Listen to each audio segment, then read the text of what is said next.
regularly. Wrap up the holidays with Batman, the gift you want to give, the gift they want to get. Batman on video cassette, for sale at stores everywhere. The 7-Eleven Bowl Bash. He takes it 2 yards deep in the end zone, and he's bringing it out. 230, shakes off a tackle.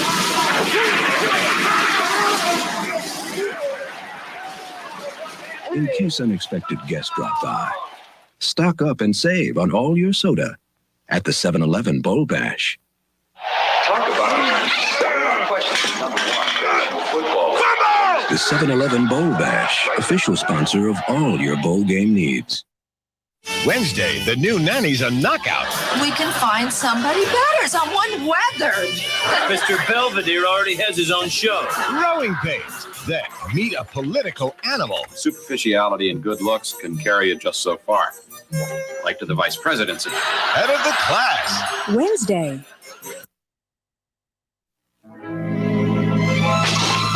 Hiya, kid. Been a long time. You were something. You're still a klutz. You're still using Bounty. Bounty's the quicker picker-upper. Here's looking at you, kid. Velveeta versus butter. Watch. Which melts better? Velveeta was just made to melt. Velveeta versus cheddar. See how much more smoothly, more evenly Velveeta melts. Never separates or gets oily. Try it yourself. Velveeta versus a snowball. Which melts better, more smoothly, more easily? Velveeta. Velveeta really cooks. How much royalty can you buy for 49 cents? One drop of Royal Bubble Bath or King Ralph's Royal Deal at Burger King. Buy any size fries and a soft drink and get a double cheeseburger for 49 cents. 2 killer comedies and a thriller Columbo Wednesday, first at a special time. Your own girlfriend gives you the green light and you got access to a bevy of beauties? This won't be a date. Not a date. More like a carpool. Dookie hugs her empty, and Carol gets a dose of the real world on growing pains. Then, This case is now murder, right? right? George Hamilton stars with Peter Falk in a Columbo movie special. Caution, murder can be hazardous to your health. Doogie Howser at a special time, Growing Pains, and all new Columbo. It's a killer thriller Wednesday. It's the best of the blockbusters coming at you on video cassette. Die Hard 2 delivers white-knuckle action. It's the thrill machine of the summer. Is what you expected? This is just the beginning. When it comes to adventure, the sky's the limit. Die Harder on video cassette. Bruce Willis, Die Hard 2. See if I'm right. Rated R from CBS Fox Video. Now available at Castle Video. Get a Pizza Hut hoop set and bring home the fun. In local sports, Mrs. Robin Clark won a close game of Pizza Hut hoops over her son Jeremy in the family kitchen. Let's go to the tape. Early in the game, Mrs. Clark was brilliant. This bank shut off the light, put her up by 10. Then Jeremy came back with a barrage of three-pointers from the safe. But at the buzzer, Mrs. Clark's driving 360. Yes, left young Jeremy flat on the floor. Little one-on-one. Now get a Pizza Hut hoop set for only $1.49 with any pizza you buy. Pizza Hut, making it great. NBC's original Wednesday lineup is back. First, it's Unsolved Mysteries with a shocking, chilling radio confession. You might have killed your girlfriend? Yeah, I know I did. Then they're back together again. It's Night Court and Dear John, both all new, all original, and back-to-back. Then, Quantum leaves back by popular demand, giving birth to the biggest leap ever. I'm pregnant. It's impossible. Or is it? We'll deliver the original NBC Wednesday with Unsolved Mysteries, Night Court, Dear John, and Quantum Leap Wednesday.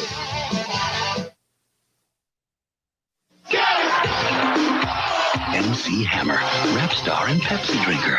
Well, today, we secretly replaced his Pepsi with Coke. Let's see what happens. Feelings, nothing more than feelings. Emma! Problem. For your next vacation, visit another world. A world that grabs your imagination and never lets go. This is Walt Disney World with Epcot Center. magnificent resorts, the Magic Kingdom, and the Disney MGM Studios theme park, the Walt Disney World Resort in Florida. For information or reservations, call 1-407-WDisney.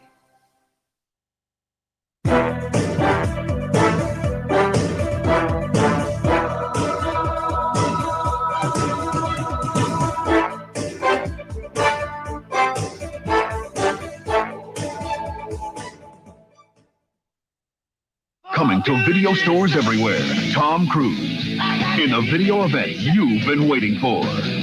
Cocktail.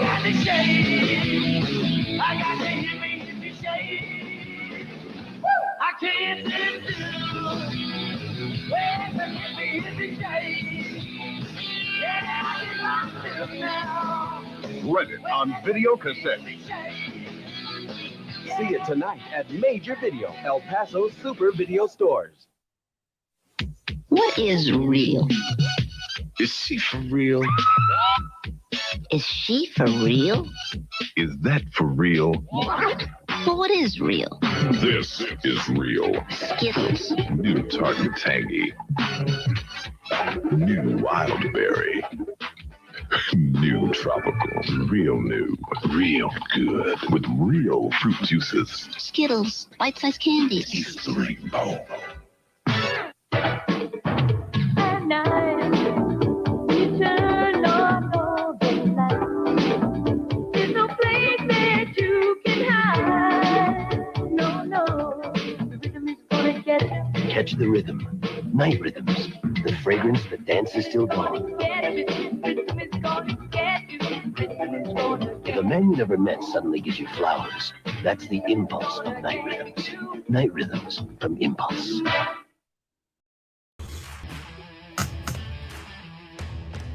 I may live through 2023.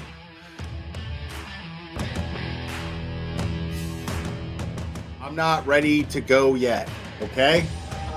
I'm not ready. You gotta wait. I got shit to do. I'm in the middle of something, all right? Just hold on. You are a cunt. Man or woman, you are a cunt. A C-U-N-T Watt. Cunts. I happen to love the word.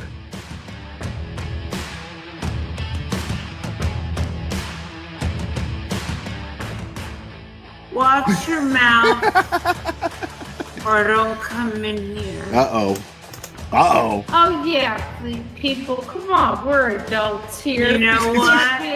What is the point?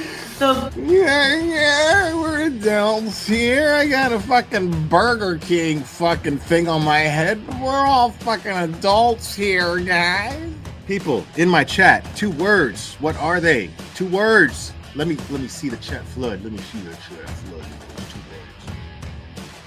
words. Okay, next caller. Please.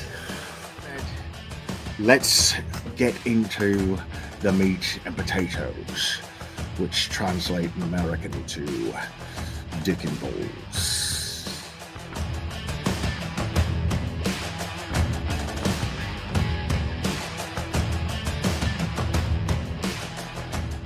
I got flip-flops. These are my flip-flops. Yeah, I really like my flip-flops because I can put them on. Because look, watch me put them on. I can put them on all by myself. Watch me put them on. Look, are you watching? Look, these are my flip-flops. Thanksgiving Day. I remember it clearly. It was Thanksgiving Day. I was inserting myself in somebody else's fucking business as a cash grab, and you know. This channel is harsh reality. Karen Yak se jodió la sucia vida. Amen. This is Jonathan Lee Riches. I have cheeseburgers. I'm gonna put cheese on them. I'm gonna make sure that I have my hamburgers because I'm a big boy now and I can make the hamburgers. My mom lets me use the stove now.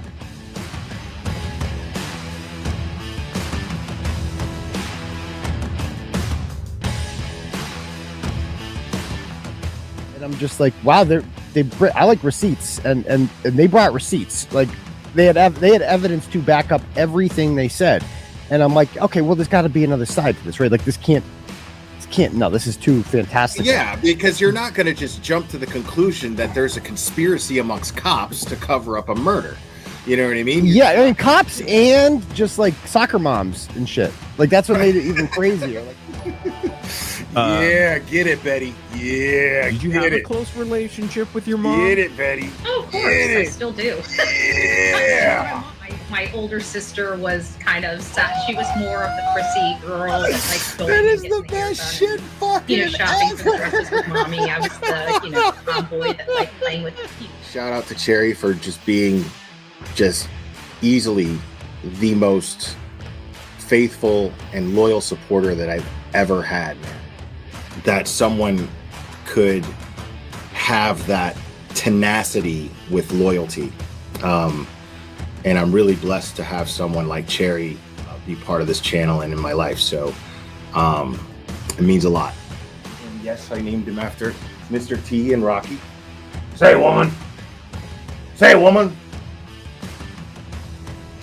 Say, woman. Since your old man ain't got no heart, why don't you come down to my apartment tonight and I'll show you a real man. Oh my God, I'm so in love with this little dude. Yeah, I'm going to go ahead and wrap this one up. I love you guys very, very, very, very much. And we will do this again very soon, my friends. Oh, say bye. Say bye. Oh, I love you too. Give me a kiss. Oh, I love you. Bye, guys.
Woo, people. Oh my goodness.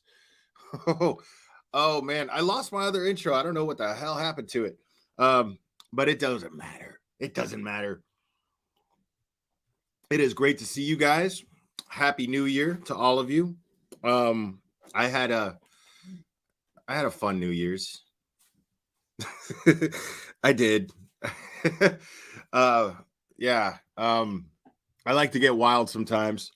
But I knew that I wasn't gonna really indulge much. Like I don't think I'm gonna it was the first time I drank since mid-October, and now I'm just gonna go back to not drinking for a while. Yeah, I had a good time. I hope everybody had a good time. I stayed safe. I stayed home. I popped up on Dave McGrath's panel. And by the time all of my festivities kicked in. Oh yeah, great. So as soon as my live stream starts, Clever decides to play with a squeaky toy. Awesome. Thank you, Clever. Clever, could you find just anything else to play with? Anything, dude? Please. Probably not. Okay. So anyway, yeah, by the time they hold on one second.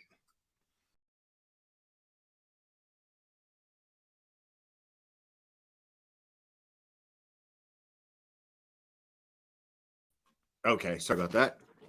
So by the time that my festivities kicked in, so to speak, I I jumped in LTL's Brian's chat, and he invited me on panel, but nope, I wasn't doing that.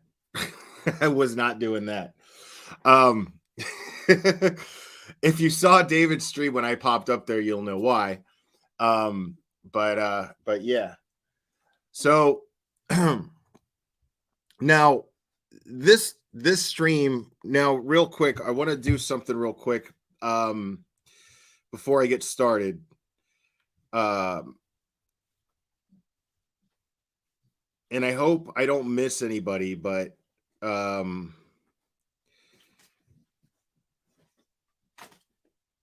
so I got some stuff. I like to try to because I see them when they come through sometimes. If I happen to catch on the corner of my eye a notification come through my phone, but you know, sometimes you guys support through Cash App or PayPal or Venmo, and I want to be able to like say thank you to you guys when that happens, and sometimes I just don't. So let me go ahead and I'm going to say for Cash App, I want to say thanks to Candy, Michael, Patricia, Calamity Jade, and Jody. And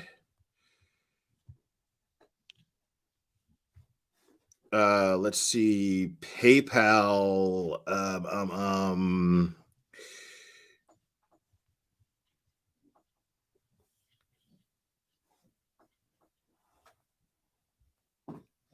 Erica, Marianne,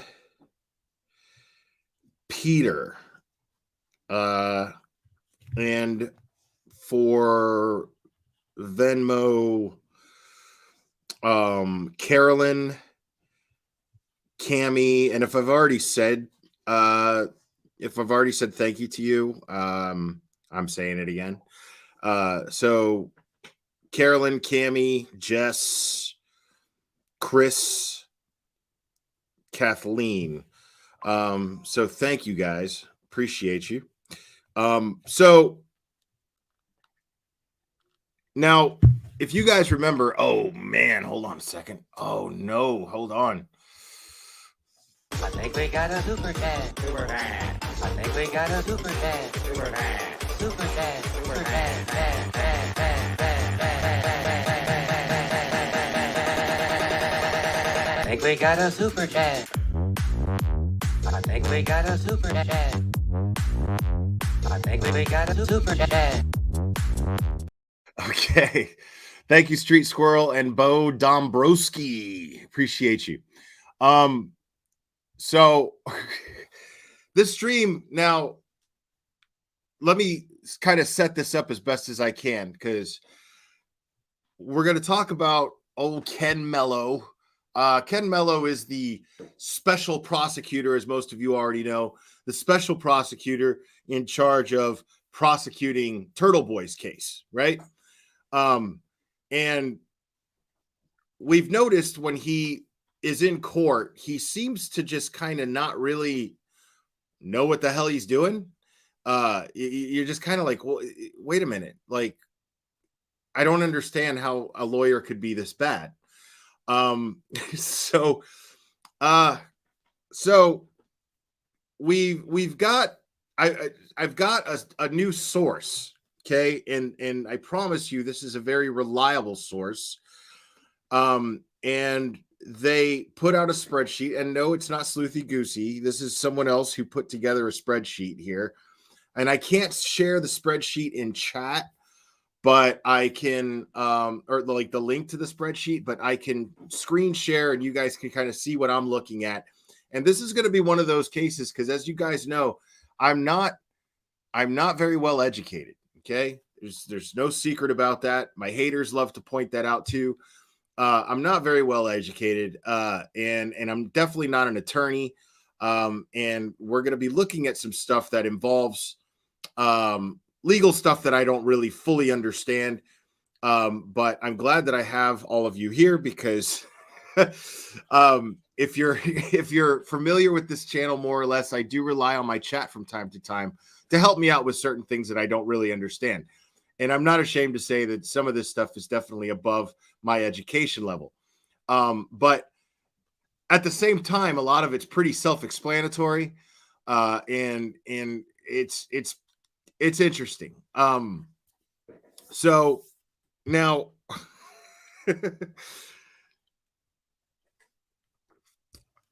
every time we've seen Ken Mello show up to court, except for this last time where he had this miraculous new witness, this new victim that they apparently got a hold of the very same day that the judge lifted the restrictions on Turtle Boy's previous order. Clubber, stop. Please. Thank you. Good boy. So, but he seemed completely unprepared. Turtle Boy even commented on this to the press on 2 of those occasions where he was like, Mello came to court completely unprepared. And we kept wondering, why would he do that? And it seems to be one of those cases of Occam's razor where the simplest answer is usually the correct one. And the simplest answer just seems to be he's just a shitty lawyer. Now I know, coming from me being somebody who's not an attorney, I think you'll see what I mean. So this person sent me this spreadsheet, and let me go ahead and Jojo, thank you so much. I'm going to skip the super chat song so we can move right along. But Jojo, thank you so much. I appreciate it.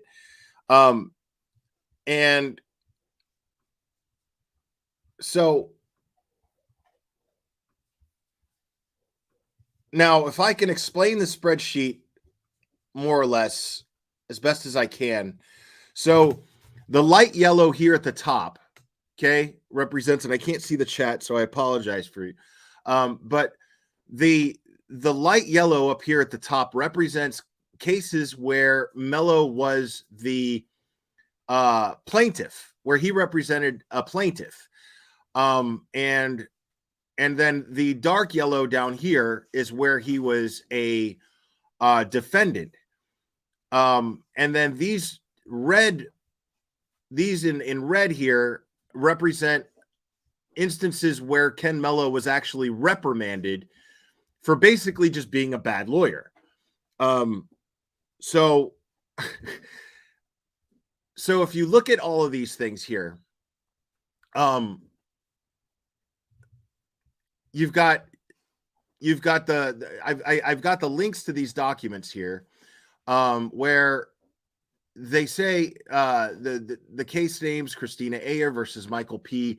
DePolito, and then it turns the results are, at least for the first one here, judgment of dismissal for failure to make service within 90 days.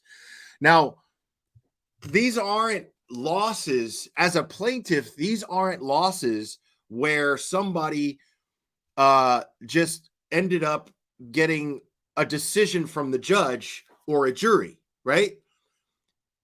This is very interesting because none of these losses are that of just a decision where you presented your case and whatnot. All of these seem to be judgment for dismissal for failure to make service. I'll go down the line here. These are where he was where he represented the plaintiff. Judgment for dismissal, failure to make service within 90 days. Judgment of dismissal for failure to make service within 90 days. Judgment of dismissal pursuant to SJC order regarding, I don't know what that says. Judgment of dismissal for failure to pay annual civil lit fee. Judgment of dismissal after after plaintiff failed to appear. And judgment of dismissal for failure to answer interrogatories. Judgment for defendant. I don't know what the circumstances of that was, but it says here in the comments, docket complaint motion to compel production of docs, allowed order, application for entry of final judgment of dismissal judgment. So again, there's a trend here, as you can see, picking up. Judgment for dismissal for failure to answer interrogatories. Judgment for dismissal for failure to make service within 90 days. Another one for failure to make service in 90 days. Failure to act on default, and failure to request trial within 12 more. I don't know what the rest of that says. Judgment of dismissal for failure to make service within 90 days. So all of these are basically judgments against him for not doing his job. Think about that for a second. These are all judgments against Ken Mello. These are all judgments against Ken Mello for default or basically just not doing jack shit. Think about that for a second. Now there's another aspect of this. Cherry did some digging into Ken Mello today, and she found that he has been in practice for, I think, 39 years. He's been an attorney, a practicing attorney for 39 years. But there's nothing. The guy's a ghost. There's absolutely nothing in his history. There's no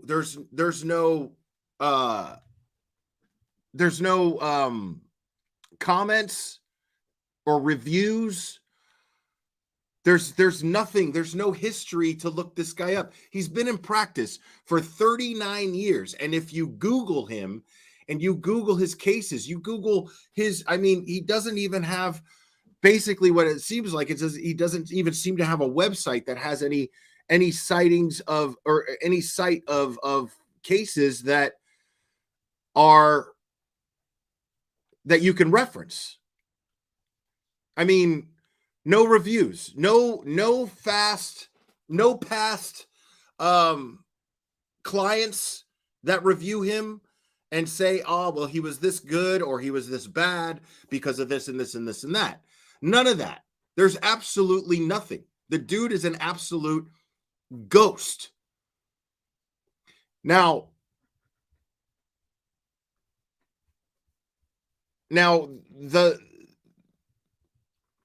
the dark yellow here are where he was the defendant, and he lost all of these, where his client was ordered to pay $11,530. Another one, $22,658. Another one, $1,302, $1,240, $806, $378, and $127.89. Now, all losses, right? Now, the thing is the documents, what you have to understand is the documents, my source who found these, the documents that are here are not public, okay? So none of them actually show his name, or at least the cases. The documents don't actually have Ken Mello's name, but if you reference back to when, if you cross-reference back to when he was reprimanded, and you look at the cases, they are basically, I mean, they basically are at the same time, and so they basically kind of have to be that Ken Mello, because there's actually a few Ken Mellos who practice law apparently in Massachusetts. But for the Ken Mello that we've looked up and that Cherry looked into, there's nothing to track him. It's bizarre. So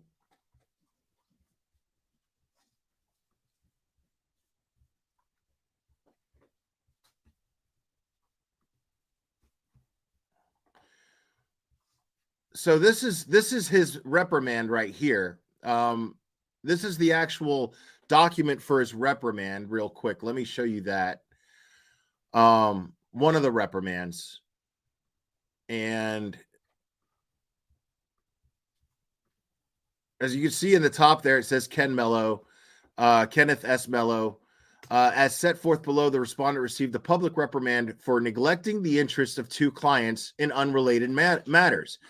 So not only did he lose all those cases, right, but on two of those cases, he actually got reprimands by the bar for being a shitty lawyer. And I don't mean just a bad lawyer, like an incompetent lawyer, but a lawyer who just doesn't seem to have his client's interest in mind at all, which is very, very fascinating.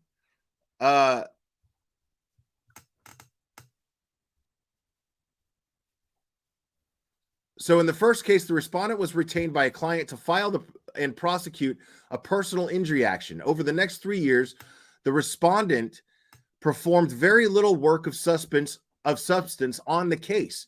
With the statute of limitations looming, he did file a complaint in the Superior Court. However, a judgment followed because the complaint failed to allege the complaint failed to allege damages in excess of $25,000 as required by MGL C212 3.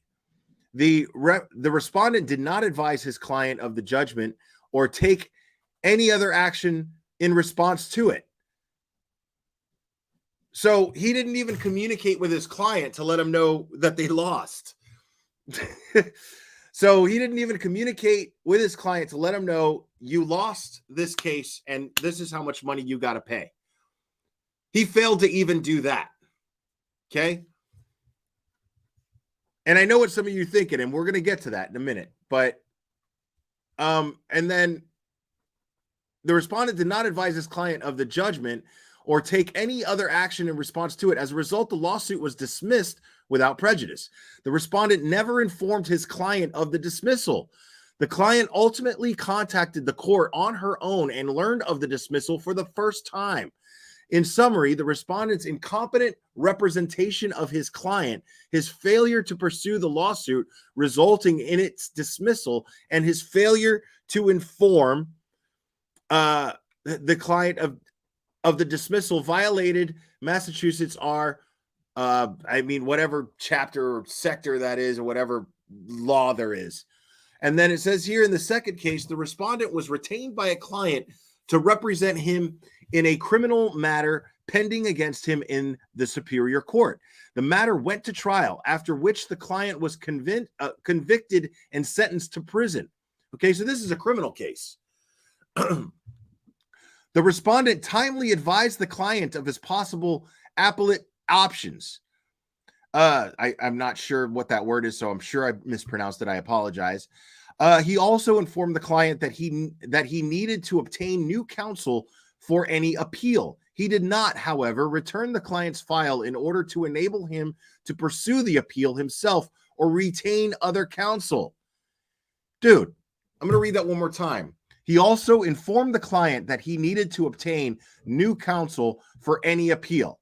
So he was like, if you want to appeal, you got to get a new lawyer. I can't do it, right? So, and then he did not, however, return the client's file in order to enable the client to be able to pursue the appeal himself or to retain another attorney. So he held on to the client's paperwork apparently, he held on to the client's paperwork and the file of the case, and this dude had to sit in prison without even being able to appeal his case.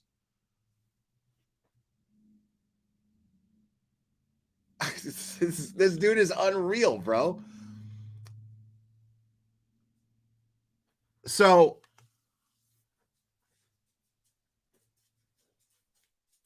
the respondent also failed to file a notice of appeal for the client or to withdraw from the case. So he didn't even withdraw from the case. He told his client, I can't represent you when you're going to have to appeal, but I can't represent you for that appeal. Yet he never withdrew himself from the client's retention. He just never did. So the client was just fucked and had this, it was stuck with this shitty lawyer who was like, I can't be your lawyer anymore, but still was his lawyer and stayed as his lawyer. Insane. So the respondent also failed to file a notice, that respondent being Mello also failed to file a notice of appeal for the client or to withdraw from the case, contrary to the requirements of Rule 65 of the Superior Court, which provides the defendant's counsel in a criminal case that has gone to trial is responsible for perfecting and prosecuting the appeal unless counsel is relieved of the responsibility after a hearing on a motion to withdraw. The client later demanded the return of his files, but the respondent did not comply until bar counsel opened an investigation into the issue. In summary, the respondent's failure to file a notice of appeal or alternatively obtain the allowance of a motion to withdraw and promptly return his client's files violated Massachusetts R. Proof C 1.3 and 1.16 C and D. So wow, dude. So this dude's sitting in prison. His client's sitting in prison. And the client demanded the return of his files so that he could appeal his case. And he didn't comply until the bar opened an investigation into his actions. Until the bar was like, dude, we're looking into you. And we want to know what the fuck is going on. And then eventually he ends up. Now, this is a fact right here. This is a court document right here, folks. This is the public reprimand. This is the court document of his reprimand, folks. Okay? So, I mean, you're looking at it right there. This is not something made up. So, this dude did absolutely, I mean, the easiest shit in the world.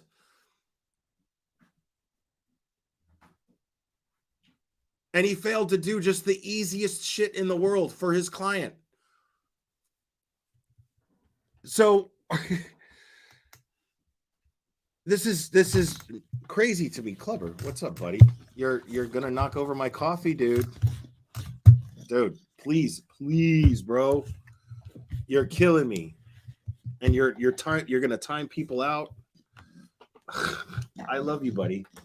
I love you. Go play. Go play. Not with me. Clever, I love you, buddy, but we can't do this right now. This is bad timing, my friend. Okay? Okay? All right. Hold on a second, guys. Sorry.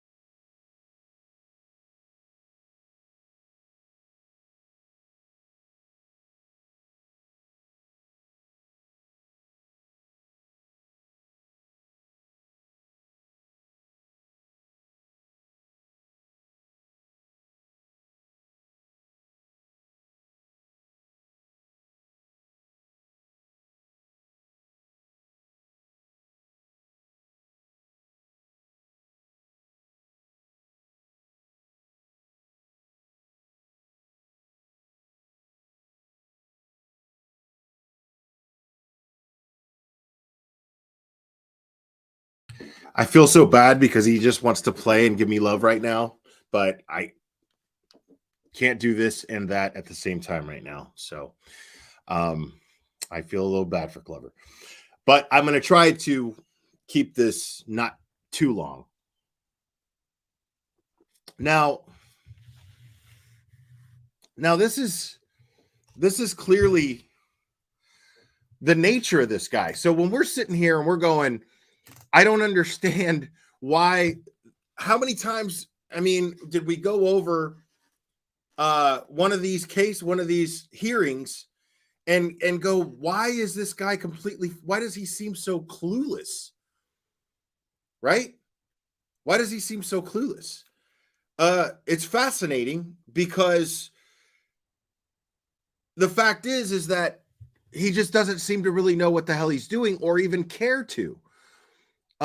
It's very weird. Now, a lot of you are thinking the same thing that I am. Why would Michael Morrissey's office, why would the district attorney Michael Morrissey's office choose him as the special prosecutor, right? In Turtle Boy's case. Now, if it's so important to lock up Turtle Boy, if it's so important, if he's such a menace to society, right? Then why would they choose someone so incompetent to prosecute him? Well, I mean, right, because he's shady, I would assume. Now, this is just speculation. If I had to guess, and my source believes this as well, but if I had to guess, I would say that it's because they probably approached a bunch of other prosecutors, because it's true what he says. If he's going after Michael Morrissey himself and he names other people involved in the Karen Reed case or whatnot, those people there's a conflict of interest. There's a personal issue there. So they can't represent the Commonwealth of Massachusetts against Turtle Boy. So what they have to do is hire a special prosecutor. So they hired Ken Mello. But why would they hire someone so incompetent? Why would they hire someone who just doesn't seem to care about any of the cases that he does, to the point to where on two of them, because only two of them was this man reprimanded by the bar. Only two. But we saw all of these other, I mean, look, all of these other cases right here that were lost because of not doing his job, by simply being lazy, by just saying fuck it, by straight up getting to a point where he's just like, fuck it, right? Who does that? Who just automatically just goes fuck it to their cases that they're representing when they're trying to get money? So if I had to guess, I would say, and my source feels the same way. If I had to guess, I would say that they approached other prosecutors, but they wouldn't touch this case. They wouldn't touch Turtle Boy's case because Turtle Boy's case is clearly a First Amendment issue. They're going to lose.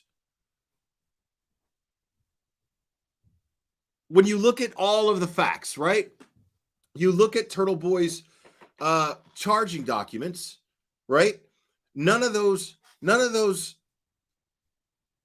are factual. None of the bullet points are factual where he's being charged. None of the video titles and timestamps say what the charging documents say they say. None of them do. They're all just bullshit, right? So only someone absolutely and completely arrogant would just present this in a courtroom without worrying about the consequences of doing so.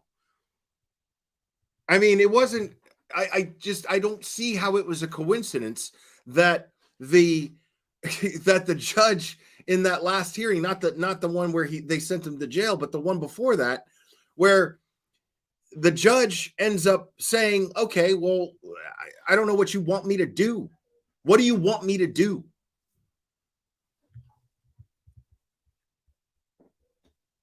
So, right, they wanted to get anybody who could lock him up for a brief period of time, basically to keep him away from the courthouse during Karen Reed's trial. That is all this seems to add up as.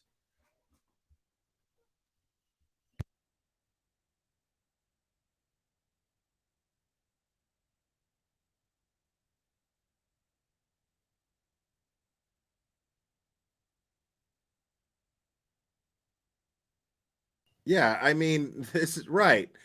Al Capone. For those of you who don't know, those of you who follow true crime but have been living in a cave, Al Capone never went to prison for the crimes that he was being suspected for. That he never went to prison for being a bootlegger. He never went to prison for murder. Never went to prison for being a gangster. He went to prison for tax evasion. They found whatever they could throw him in prison for and used it, and threw Al Capone in prison for tax evasion. This is basically what they did to Turtle Boy. They just threw him in jail under a technicality. And I totally believe that it was set up. I mean, I don't find it, it seems silly to me that Turtle Boy would have this massive win in court, and then there's coincidentally, magically, the very same day after Ken Mello publicly states that they're looking to have a dangerousness hearing, right? So as soon as he publicly says this woman contacts him, and he ends up going to her house, and they're discussing a pregnancy, and he calls her out saying that he doesn't believe that she's pregnant. And then he's arrested for intimidating a witness who I don't think he even knew she was a witness. How could he have known that she was a witness if she wasn't deemed a witness until that very day? So it all stinks. Like, it all just reeks.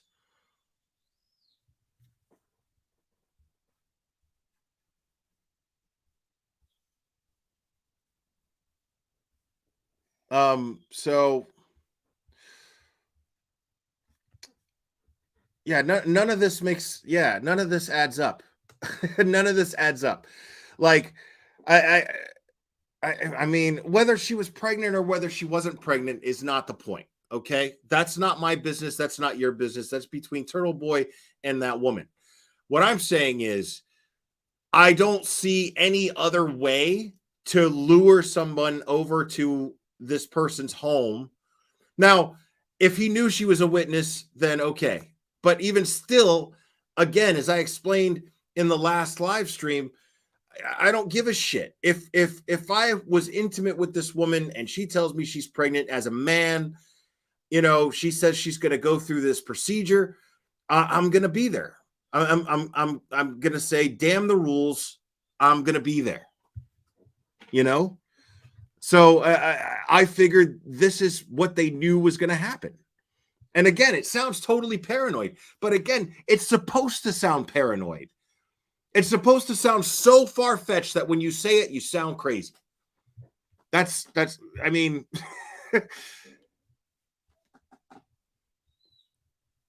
so all of these actions, why are they so desperate to throw him in jail and lock him up? For what purpose are they this desperate and to reach these circumstances to hire a buffoon, a lazy fucking sod like Ken Mello to prosecute him?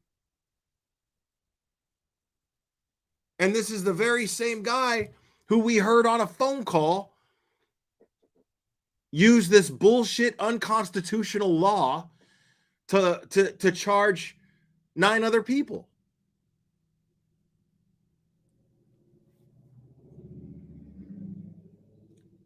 dude. And what's funny, Jeff Williams, I agree with you on every.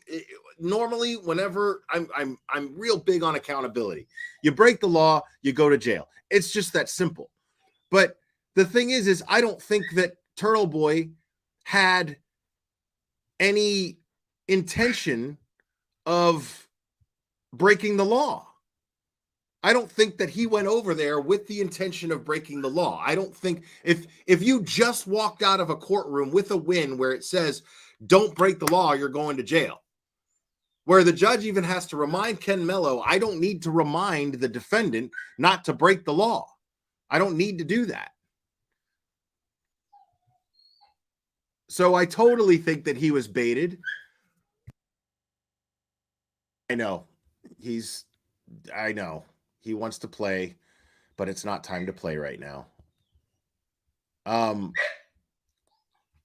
He's pissed off at me right now.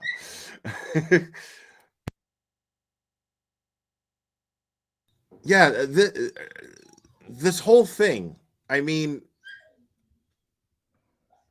the more Turtle Boy spoke up, the more attention he was getting. And it's happening everywhere. Everybody who's speaking up on this case are paying more and more attention to this. All right, hold on a second. I'm going to let him out, but hopefully he doesn't jump on me here. So give me 1 second.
All right. Hopefully this bone I just gave him is going to satisfy him, but he's still very hyper. And I don't blame him for being hyper. He's just, I was at the gym and he missed me and he wants to hang out. And I don't blame him because I really want to hang out with him too.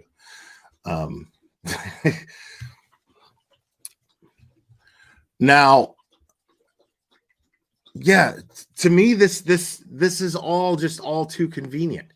Now, here's something else. This is, we're going to go over, once I understand these documents a little bit better, we're going to go over the details of them. But what I do want to show you guys is something else here that's kind of interesting.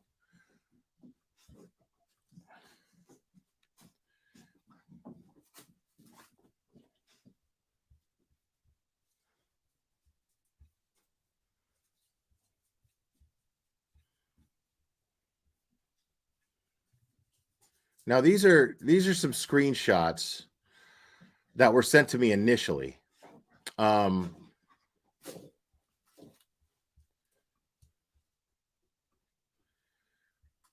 So here's the disciplinary and reinstatement decisions right here. It's a screenshot of that. Now, this is his Twitter, which is interesting.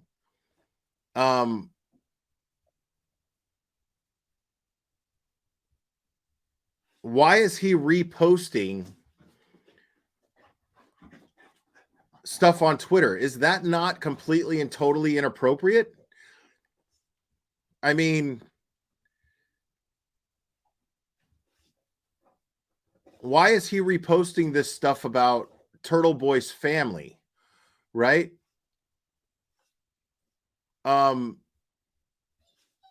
Which is interesting. And then, you know, you have this. I drive my kids to school. It's real classy and sane of you to insult a kid, though. Swinging down at a teenager seems so kind to be the thing over in Turtle Land. Why is that? Still stuck there mentally, my man? I mean, why is this stuff being reposted on his Twitter? Is that professional? Is that appropriate for a special prosecutor to engage in? Billy Butt Smith, thank you so much. Have a great 2024 in streaming and real life. Thank you so much. I appreciate that.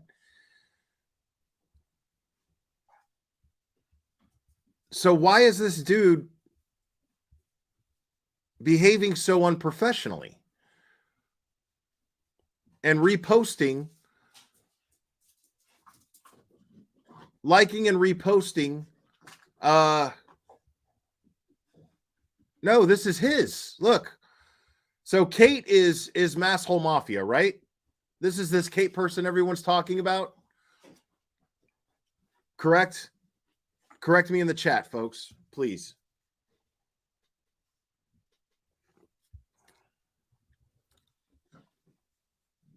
I mean, it could be a fake Twitter.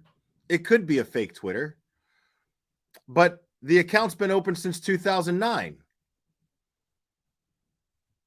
So I find that interesting. So if somebody were to make a fake Twitter, right? If somebody were to make a fake Twitter under Ken Mello, I mean, they would just make a new Twitter, right? They wouldn't go and change their Twitter that they've had open since 2009 to Ken Mello. They wouldn't do that. So why would why would there be an account open since 2009 under the name Ken Mello and be liking and reposting stuff from Kate? People who are Turtle Boy haters.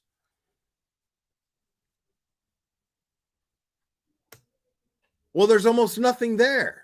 Like, I looked it up myself, and there's almost nothing that you can see. It's bizarre.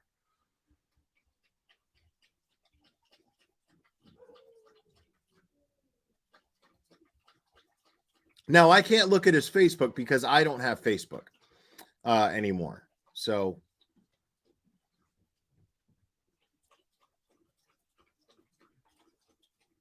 okay, so Lisa M says all of his previous tweets over the years are far-right posts,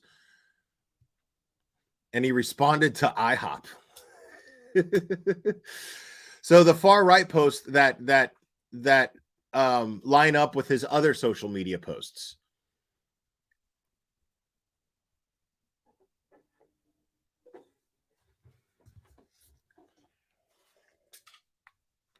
And this Kate person is the person who supposedly used to work for Turtle Boy, right?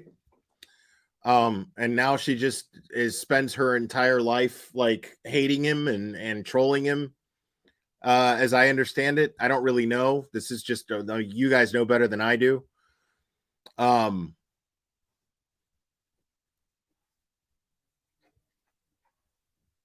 yeah, I mean, I'm with you, Jody. Like, trust me. When this first came to me, I was just like, man, I don't know. And I told this source, I was like, listen, I have to at least believe the shit. You know what I mean? If I can't verify it, I have to at least believe it. And I'm definitely going to like make sure that you guys know that this isn't like solid proof. Like, make your own assumptions here. I'm not saying this is definitely Ken Mello's Twitter account. I'm not saying that at all. What I'm saying is it sure as hell seems like it would be. Why would it have Ken Mello's name? And why has it been open since 2009? And then coincidentally, it's going to repost stuff that it's going to hand pick and repost, just cherry picking certain things that are conveniently anti-Turtle Boy. right?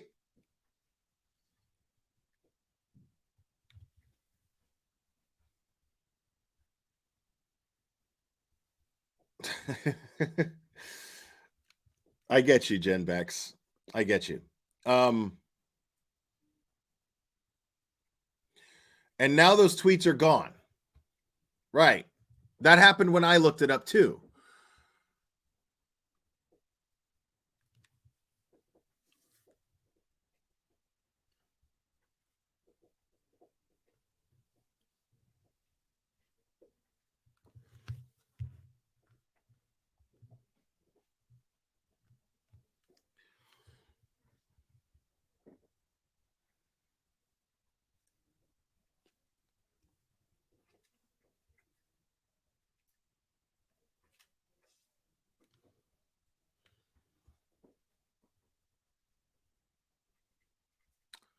Oh, okay.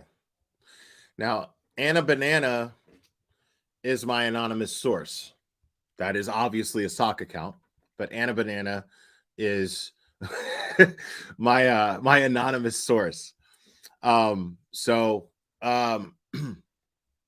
yeah. And I have to be very careful when I look at this stuff. I have to be very careful. Well, he's not in prison, Biff Thunder Muffin. Great handle, by the way, buddy. He's not in prison, he's in jail. And I don't know what kind of privileges they have there or what kind they don't have in there. But yeah, I mean, I don't I don't know what's going on with that. I have no idea. Yeah, obviously Biff is a troll. I again, the stuff that I shared with you as far as that spreadsheet goes, those are real court documents, those are real cases, and this stuff actually fucking happened. So I mean, this is yeah, this is pretty mind-blowing. As far as what this dude is.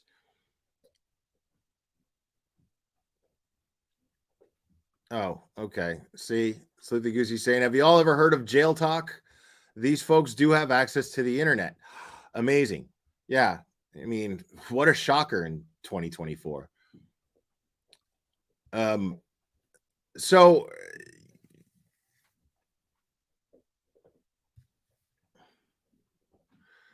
I did. I read that live last time I was live, Julio Suave. I did read that. That he didn't know anything about it. And I mean, I call bullshit. You're going to tell me now, again, he denies it. Ken Mello denies knowing anything about these investigators who work under Timothy Bradle. Now, he denies that he knew anything, much less had anything to do with the state troopers pulling over these investigators. But at the same time, I mean, we heard him call the Canton Police Department. Like, we heard him. You know what I mean? Like, so like, we know that directly came from Ken Mello. We know that when the Canton Nine were peacefully protesting outside across the street of D&E Pizza, we know that Ken Mello called the Canton police officers who were reluctant to even go over there. They talked to him the same way the judge did. Like, I don't know what you want us to do. Like, they can protest. But then he calls back. He hangs up, and he calls back, and he says, well, I need you to take a look at this particular law. Look it up. And there just happens to be a law in Massachusetts that's clearly unconstitutional. And they're acting on it, and they're using it.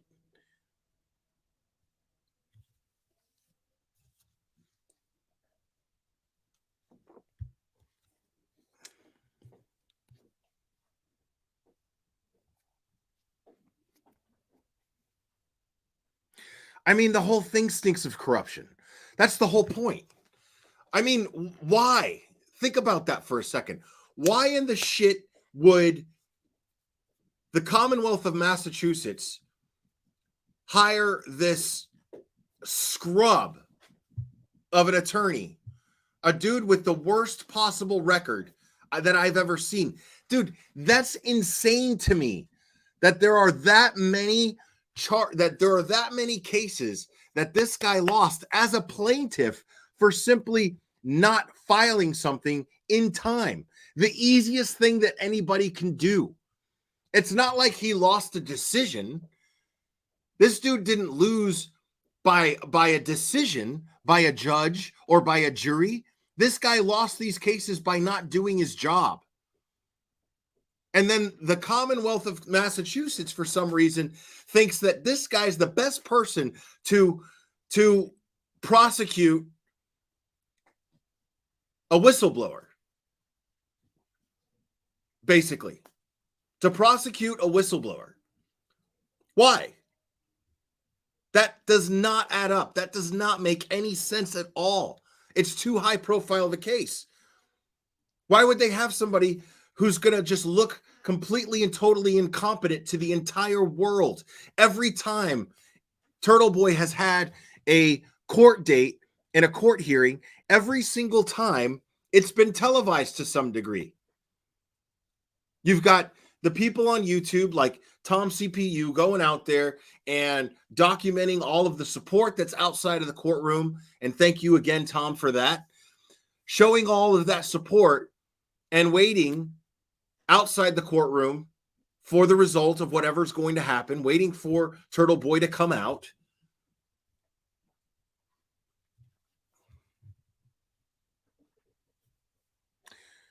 Okay, see, I love this logic right here. No other prosecutor wanted to withstand the harassment from Aiden and his followers. Mello stepped up. See, you're basically saying the same thing that I'm saying and that my source believes as well. You're basically saying the same thing. So he should get some sort of credit for that. We're talking about now what that you're. I love how you're sitting there and you're making it seem like he's some sort of fucking local hero for stepping up and taking on the case, when it doesn't make him a local hero. It makes him a fucking boob. It makes him a buffoon. If nobody else would take the case, there's a reason why. It's not because they're afraid of his harassment. That's ridiculous. We never saw him actually threaten anyone. We never saw him actually intimidate anyone. At no point did Turtle Boy actually intimidate or threaten anyone. The only thing that he used to intimidate anyone were people who were denying factual things that could implicate them in getting in trouble. He was simply intimidating people with the truth. You cannot intimidate innocent people with the truth. It can't be done. They cannot be intimidated by the truth. They should be welcoming the truth. So the one person, here you are, in your logic, based on your logic, you're saying that he's the only one stepped up. No, he's the only one stupid enough and incompetent enough to take on a case that's clearly a First Amendment issue. And then use a woman who, why in the shit would he care what she's going to testify to against him if his argument is a First Amendment issue? It wouldn't matter what she says on the stand. I made this point last time I was live. It wouldn't matter. It wouldn't matter if she had a recording of him saying something. It wouldn't matter. Because his argument is, I can say whatever the fuck I want. This is America. I'm an independent journalist. I can say whatever I want, and you can't stop me by law. You cannot stop me. It is my right to say whatever the fuck I want. It is my right to ask anyone I want any questions I want. It is their right to answer or to decline to answer. It is not intimidation to simply do your job as an independent journalist. It's just that simple. There's no fucking way that this dude is intimidating a witness because he's afraid of what she's going to testify in court against him, because she can't bring anything that is going to make him look like a liar. If his argument is, I can say whatever the fuck I want, then every asshole in the fucking world can sit up on the stand and say whatever they want about me. That doesn't change the fact that I'm going to be sitting pretty next to my attorney, waiting for the judge to make their decision after my attorney makes the argument, this is all moot. My client is protected under the First Amendment. He is protected under the Constitution of the United States. He is protected under the First Amendment. He can say whatever the fuck he wants. He can ask people anything he wants. What is that woman going to say on the stand that he's so scared of? In a case that, I mean, it makes no sense. And again, she'd have to prove it. And yet, as I understand it, this case where the judge ends up throwing him in jail with no bail for 90 days, as I understand it, she presented nothing but her own word. Yet Turtle Boy and Tim Bradle had recordings, screenshots, data.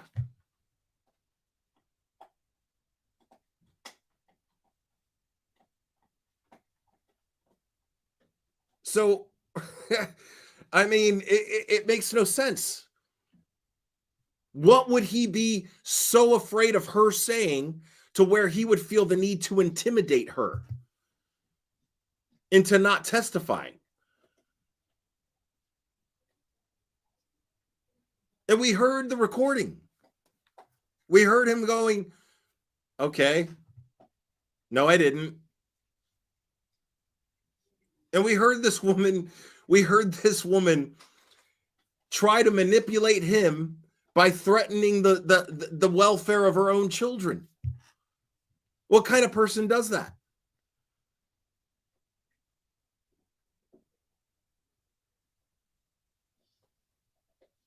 I mean, if she went to those lengths, to try to get him to stay, under what circumstances, I could only imagine she got him to get over there in the first place. You know how common it is for a crazy woman to claim pregnancy to get you to show her attention?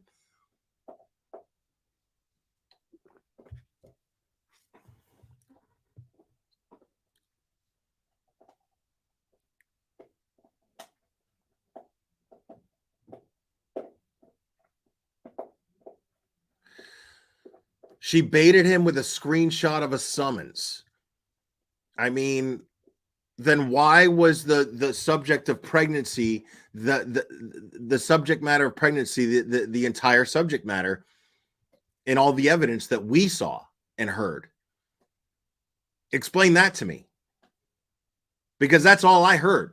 I heard, I'm taking these pills and I need someone with me, and you can't leave me alone when I take these pills. So,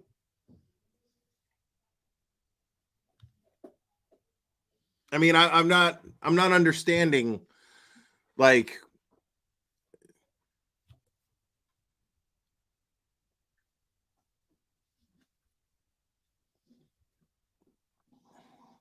right. I know what you're saying. Her summons to a grand jury against him. And so this is Turtle Boy's mind frame, right? Let's explore that for a second, right? Let's explore how Turtle Boy he's in court. He walks out with this huge win. The judge wipes the floor with Ken Mello, makes him look like a complete and total ass. He didn't even make him look like an ass. Ken Mello made himself look like an ass. And the judge just sat there like trying to help him, he gave him a shovel to dig his way out. He tried to hand him a shovel to dig his way out. Find me a statute, find me a past case, something that I can make my decisions based on. He tried to give him an out. And Ken Mello was like, Your Honor, I would just ask you to, I don't know, fashion something. Ridiculous. It's ridiculous. It's stupid. Right? So, fast forward to after the hearing, right? Turtle Boy even says to the whole press, this dude obviously didn't come prepared. So I don't know what the hell he was doing in there, right? And then he gets this huge win after the judge says, I don't need to tell him not to break the law. He knows better than not to break the law. When he's already being accused of intimidating witnesses. So after he gets this massive win, right afterwards, she baits him with a screenshot of having to testify in front of a grand jury. And so his bright idea, this dude who who has done everything basically kind of and honestly, arguably done everything kind of on the line. He's loud, he's aggressive, but you have to really look at the details of the things that he's being charged with to realize, well, he never actually broke the law. He never actually intimidated anybody.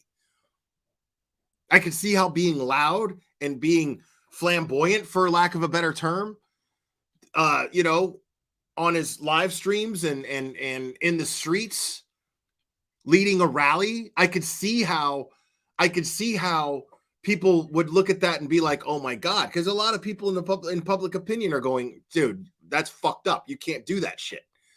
That's crazy. You're harassing these people. You're getting in their faces. These are cops. What's wrong with you?"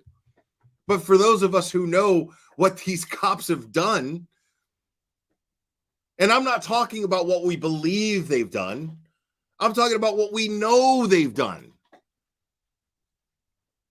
which is conduct an absolutely faulty investigation.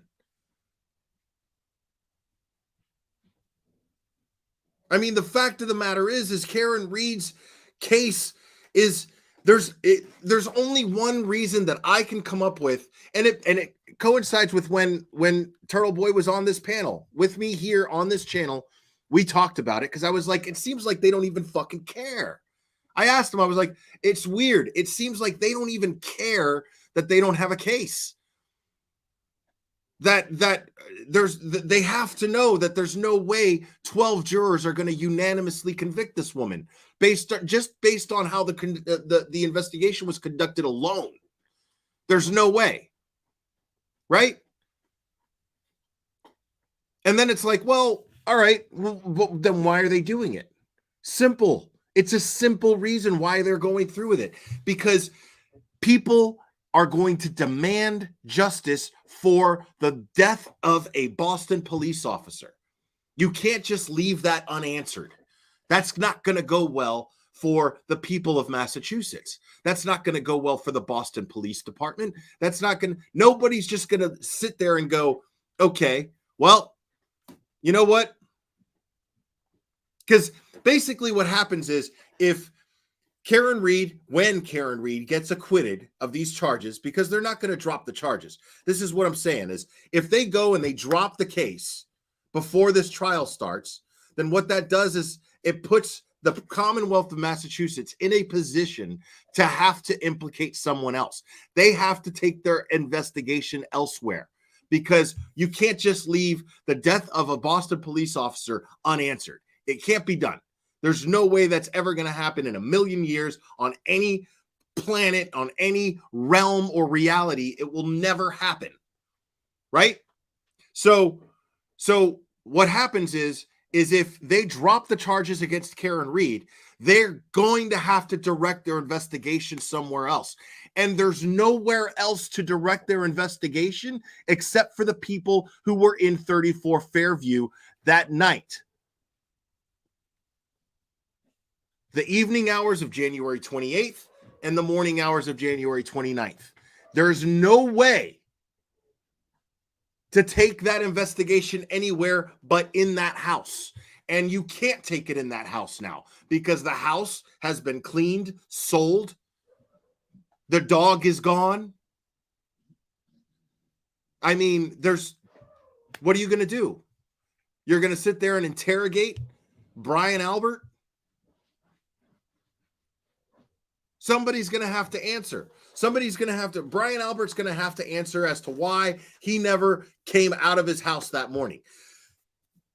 Nicole Albert is going to have to answer for why she never came out of that house. And saying I slept through a dead cop in my lawn and EMTs and cops all in my driveway and on my lawn, I slept through it. That's not going to fly. Nobody's going to believe that. Because people with common sense who read her statement already don't believe it. Nobody believes that shit. It's insulting. It's insulting for you to think that I'm going to sit there and swallow some bullshit about these people, a cop family is just going to sleep through a bunch of cops investigating a death or not investigating a death of a Boston police officer in their lawn. It's never going to happen. Makes no sense at all. They're going to have to answer for why nobody did a wellness check inside the home.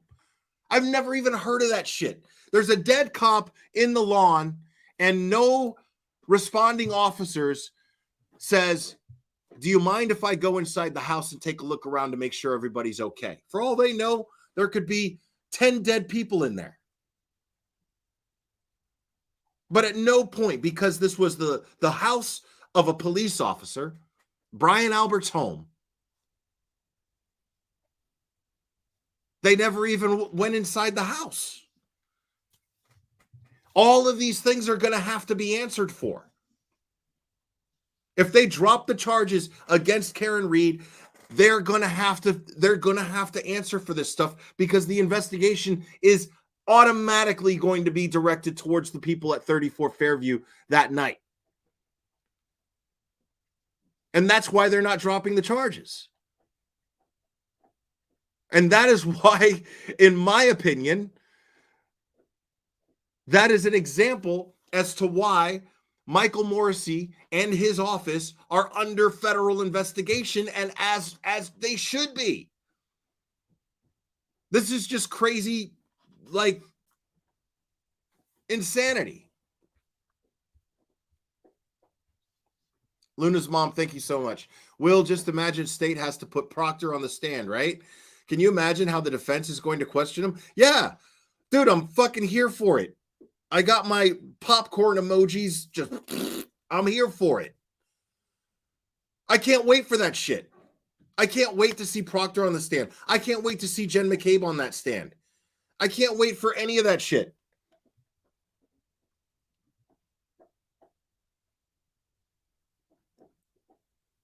Like, and I love these people are just so sure that Karen Reed is guilty based on nothing.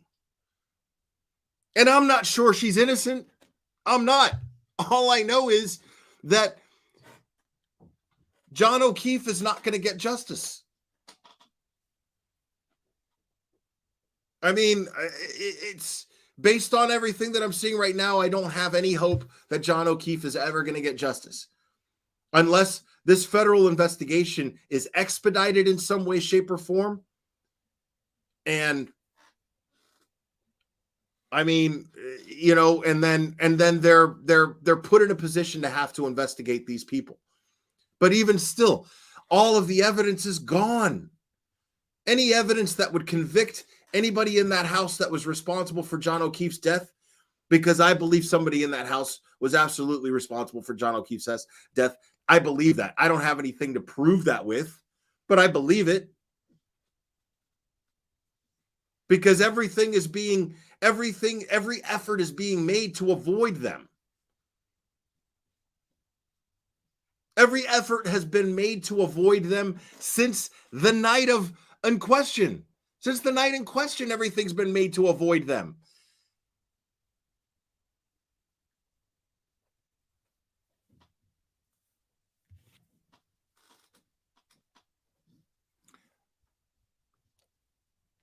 No, I'm saying that I'm not 100% sure she's innocent. We have to wait till trial. It's foolish to not, for all we know, we don't know what Morrissey's office has. We don't know if there's a smoking gun, but I feel like that would already be made public. So I don't believe that to be the case. I'm just saying I'm entertaining the very small possibility that they have some sort of smoking gun type evidence. It's foolish and naive to not think that. But I absolutely believe Karen Reed to be innocent, for sure. No doubt about it. That's my personal opinion.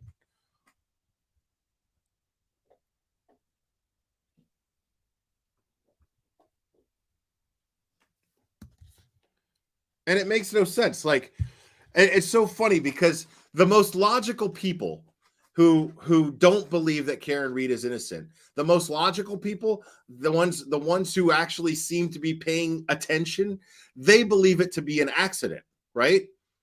But the one argument against that is a simple one. Why did they upgrade the charges? Why did they upgrade the charges from manslaughter to murder?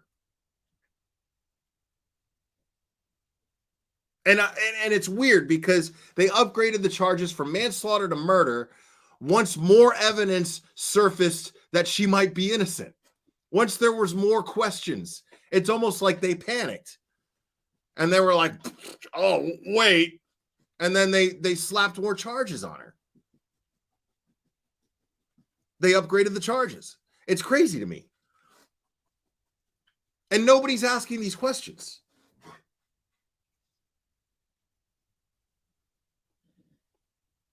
And that makes sense, to scare her into making a deal. Dude, if I had those attorneys and I was innocent, there's no fucking way I would make a deal. No way.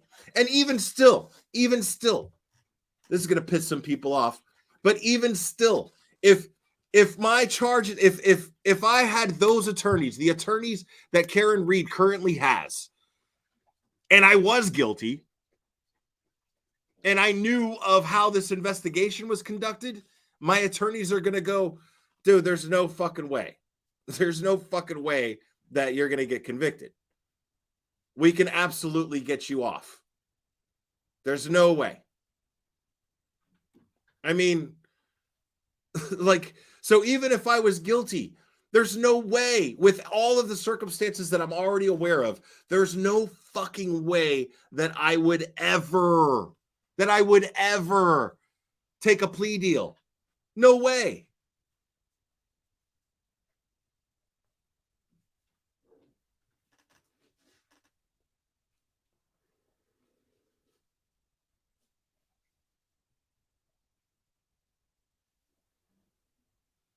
Oh, okay, right on. Okay, cool.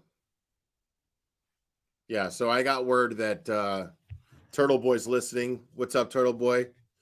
I hope you're holding up in there, man. I'm doing everything I can out here. I can't do much, but okay, let me see here.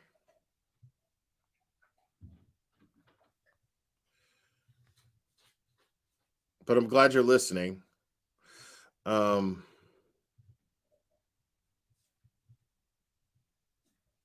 Okay, someone just tried to send me, I don't know what that is.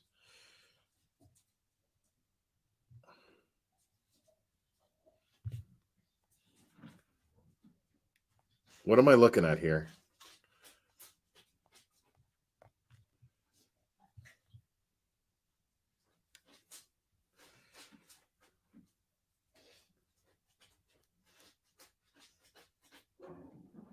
Okay, so somebody just sent me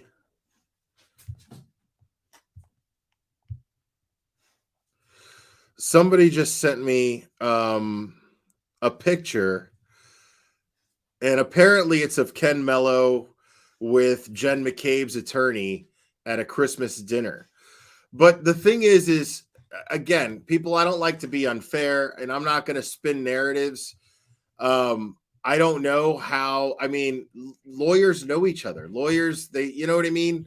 Maybe I'm wrong. I don't know, but I'm not going to look too deep into that. Maybe they're colleagues. You know what I mean?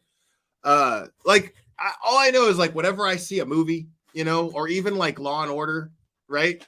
You'll see like some defense attorney, and then you have the ADA who's always there, and then they always know each other, and they're always really cool with each other. Sometimes they have lunch together. You know what I mean? So I'm not going to look too much into that. But, you know, so, I mean, you know, maybe they're colleagues, you know, so I'm not going to look too deep into that. I like to be fair. But apparently the picture was deleted from Facebook almost immediately. But again, that could just be to just keep people from chattering, you know, and to not have so much chatter. My concern mostly is just that why did they pick the biggest boob in Massachusetts law to prosecute Turtle Boy? And how did he end up in jail? Like, how did he end up in jail with the biggest boob? I mean, because we all saw Bradle's reaction when the judge made this decision. Everybody got to present their evidence, and the way it came off to me was Mello had no evidence, and it's his response. The burden of proof is on him, so he had no evidence, yet Bradle had all of this other evidence to counter it, and yet he still got thrown in jail. And I'm not going to go and say that the judge is dirty, but there's definitely something fucking wrong there. Like, if an experienced attorney like Bradle is just going to, like, out of nowhere, like, react the way that he did, like, what? Totally shocked. Any decent lawyer is going to expect an outcome. By the time the end of the proceedings come about, they'll sit there, they'll whisper to their client like this and be like, this is probably what's going to happen. Either this will happen or this will happen, blah, blah, blah, blah, blah. We just got to wait. 9 out of 10 times, that's what happens. But that's not what happened. Bradle clearly expected a different outcome. The way that Bradle seemed to have seen it was, okay, well, Mello presented no evidence, none at all. And here I am, Bradle, and I presented screenshots, recordings. This woman is manipulating him. By threatening the well-being of her own children. I mean, this is a clear-cut case of crazy woman.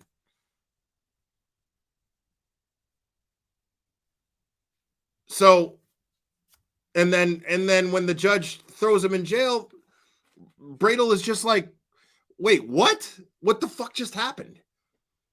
And then when he comes out to the steps of the courthouse, I mean, he's still in shock. His eyes are watery. And not from being sad, but from being angry. This is a guy who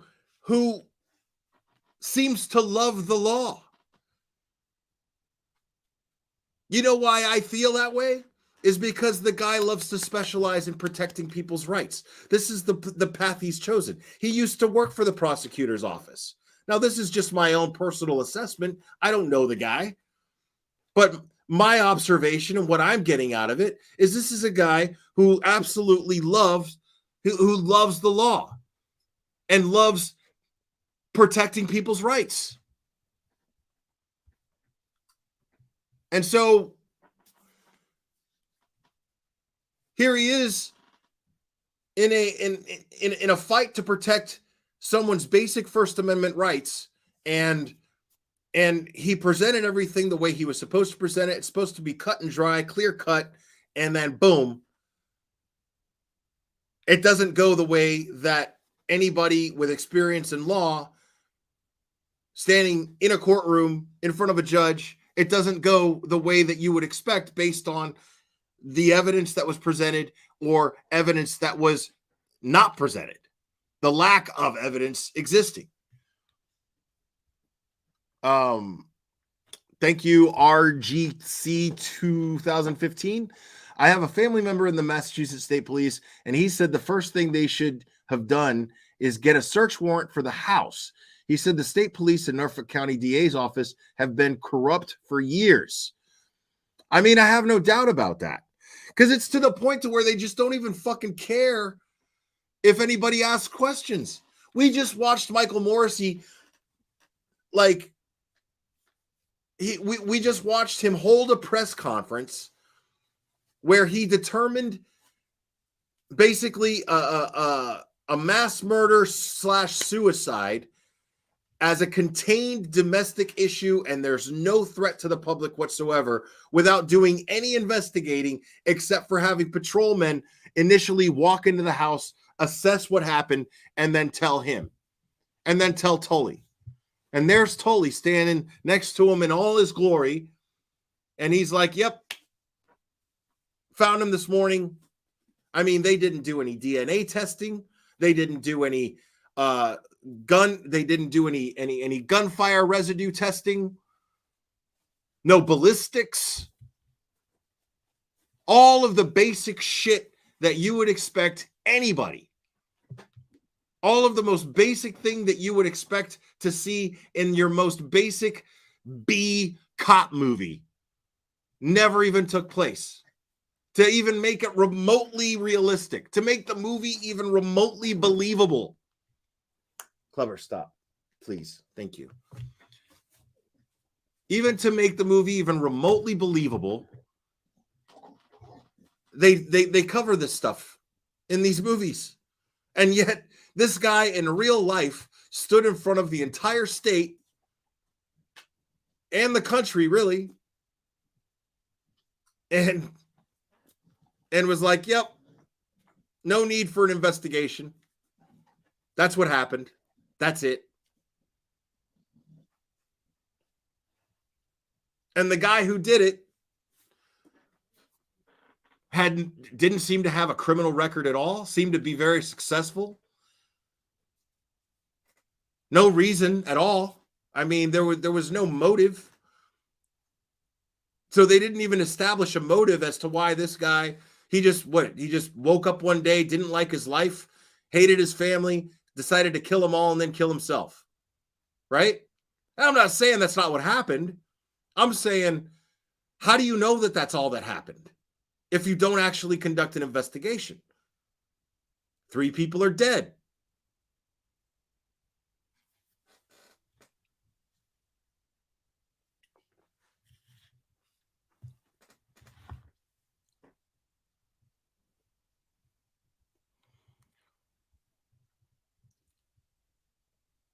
And why wasn't there a press conference for John O'Keefe? Now, you guys know Olivia. I'm going to be setting something up pretty soon with Olivia and Sleuthy.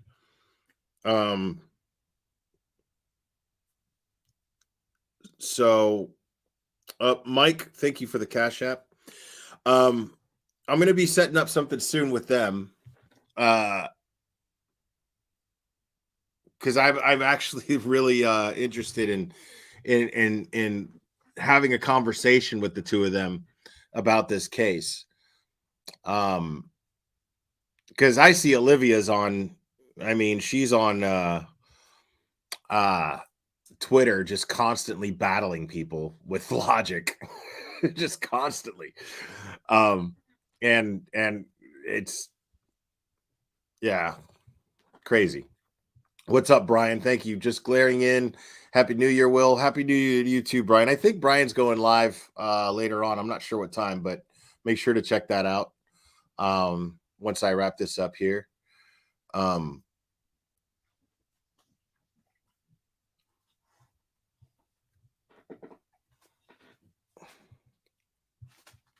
Yeah, I know you guys love Olivia. So yeah, I'm really interested in having a verbal conversation with both her and Sleuthy about this case. Paul Cristoforo, thank you so much. Not to interrupt, but Friday, 7:30 a.m., Norfolk Superior Court. Come show your support for Karen and John. Now is the time to show up. We need everyone. Free Karen Reed, free justice for John. Absolutely, 100%. Yeah, I think that's now more than ever. If you guys, for everyone who believes that what's happening to Karen Reed is an absolute injustice, and you are pissed off about the fact that John O'Keefe is not getting justice, there is going to be an assembly to speak your mind and speak your hearts outside of the courthouse where Karen Reed's trial is going to be taking place, or at least that hearing is going to be taking place on the 5th, which is this Friday. So if you're local, or if you can even make it out there, then yeah. Now, keep in mind, it wouldn't be right for me to not explain. You guys very well. I mean, if they can arrest Turtle Boy and they can arrest the Canton Nine under the charges that they did, you guys are just a subject to that. So go at your own risk. But absolutely, I would be very, very, make sure now's not the time to start changing up your behavior. That's for sure.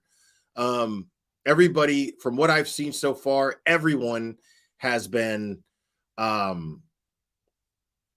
protesting peacefully, has been acting full of class. Everyone has just been so classy in how they've done everything and how they've expressed their opinions in every possible way. So there's no need, just because Turtle Boy's in jail now, and I understand people are angry about it, make sure that this doesn't change. It's now more important than ever that you conduct yourselves in a very, very productive and calm and non, in a way that you can't be implicated, at least not morally. You have you have freedom of speech, you absolutely do. So now is the time more than ever to conduct yourselves properly. And I support you 100%. Michaela Miller was found lynched in a small town. Turtle Boy backed the cops, saying she did it to herself. Now Turtle Boy says cops are corrupt. Interesting. No, he's saying that those cops are corrupt. I back the police. I absolutely back the police. I am a police supporter. That has not changed. But I support law enforcement. I support the brave men of law enforcement, brave men and women of law enforcement who actually get up every day, go out there, do a job, and they know that they are in service to American citizens. And they're out there trying to keep us safe and protect our rights as well. Those are the cops that I support. I support those cops also because the cops that Turtle Boy has been exposing are giving those cops a bad name. So to sit there and say, oh, well, he's flip-flopping, that's just fucking dumb. That doesn't even make sense. Like, nobody's sitting here saying cops are bad. We're saying that the Commonwealth of Massachusetts right now, under District Attorney, the District Attorney Michael Morrissey's office, is definitely in question. Morally in question. Possibly morally even bankrupt. That's the issue. And it trickles down to the law enforcement agencies that they have to conduct their investigations in order to convict people. It trickles down to the law enforcement agencies. This is a problem. This needs to be exposed. If you live in this town, you should be pissed. If you live in the state of Massachusetts, you should be pissed, and you should demand better of your law enforcement agencies. Nobody's sitting here saying that all cops are bad. We're saying that the ones who are clearly railroading a woman in order to deflect the attention from themselves, it's what it absolutely seems like. Well, that's a problem. George Soros at Rollins Exposed. Okay. Interesting handle. Kamal family was murdered. He was former CEO of Soros. Okay. Thank you. Appreciate that.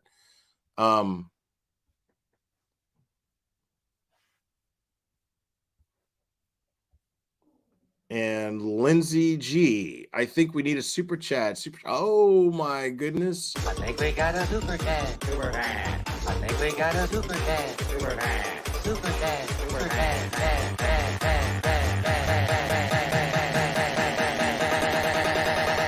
I think we got a super chat. I think we got a super chat. There you go, Lindsay G.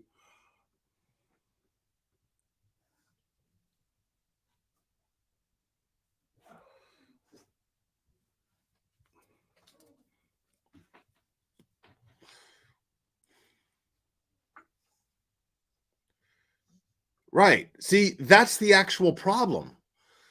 See, you guys are looking at it like, oh, well, Turtle Boy and anybody who supports Karen Reed is attacking cops generally and feeding the agenda of cop hating in this country. No, that's not what's happening. That's not what's happening. But the fact of the matter is that corruption does take place. And it's not people that are pointing this out that are hating cops.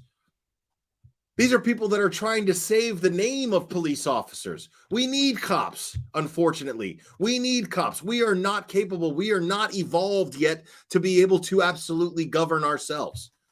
We are not evolved yet to police ourselves. I'm definitely one of those people that when people are like, fuck the cops, I hate cops, blah, blah, blah. Yeah, but the cops are going to be the first people you call when somebody fucking breaks into your fucking house or in your car, steals your car, you know?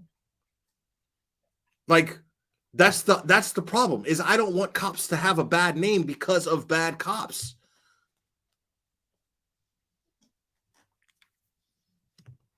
And I don't think Turtle Boy does either. I don't want to speak for Turtle Boy. But I would imagine, I mean, I've heard him say something along those lines before. So, like I said, I wouldn't assume to speak for him. But at the same time, it's like everything that I see about him tells me that. It tells me that. Tells me that this guy just simply does not like dirty cops giving good cops a bad name.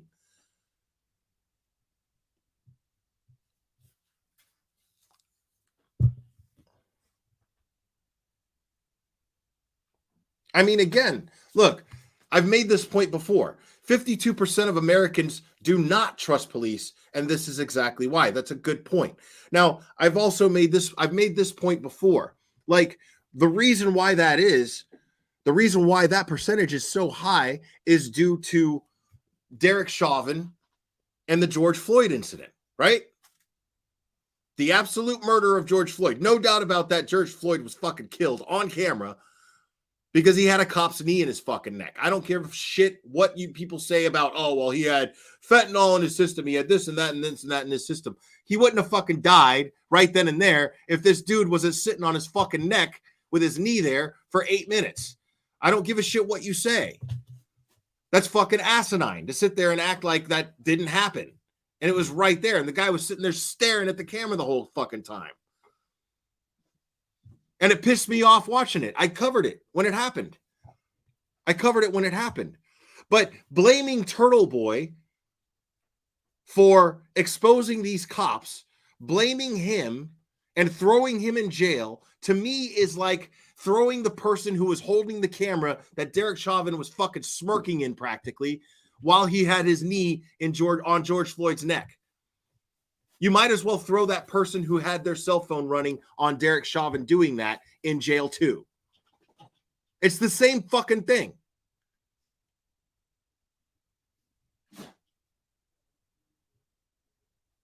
So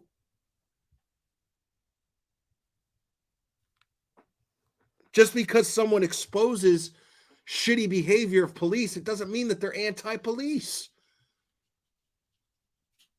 Maybe Turtle Boy actually believes in the institution of law enforcement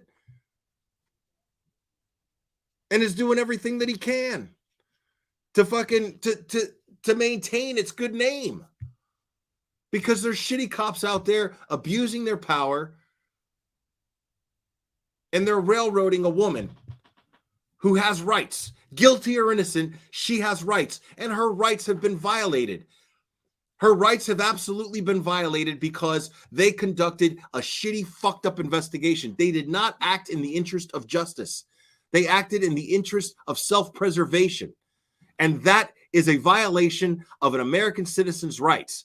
Her rights, because she is guilty or innocent until proven guilty in a court of law. She is absolutely innocent until proven guilty in a court of law. And until she is found guilty in a court of law, she has those rights. And her rights were absolutely violated because this investigation was tits up from the start. Lindsay G, thank you so much. I am not being sarcastic when I say this. Very much reminds me of when we don't support, if we don't support all of the levies and tax increases for firemen, we're somehow against them when we ask questions. I can give examples. I agree with you, and thank you.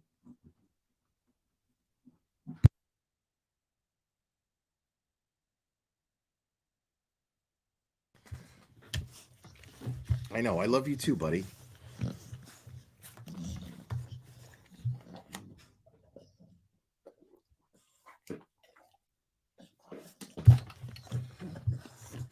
I'm trying to see what. All right.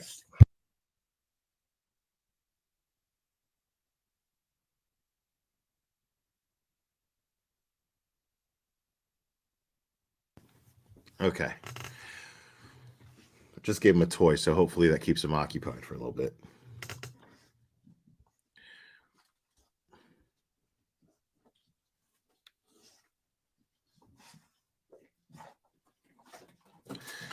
I mean, dude, it is not, it's really not that hard to understand. Like, it's not that hard to understand, man. You know? Like, listening to Coffindoffer sit there and minimize the nature of this investigation to, okay, well, some mistakes were made, like, you know, the Red Solo Cup. Dude, again, that's just a drop in the bucket of what these people did. There's no reason. There is absolutely no reason why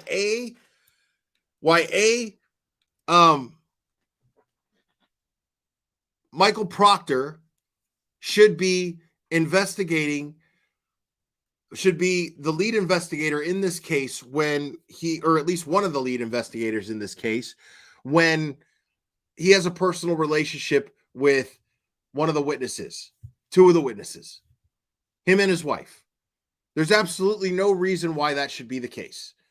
Second, there's absolutely no reason why Michael Morrissey would lie about it publicly. He absolutely lied about it, said there was absolutely no connection between them.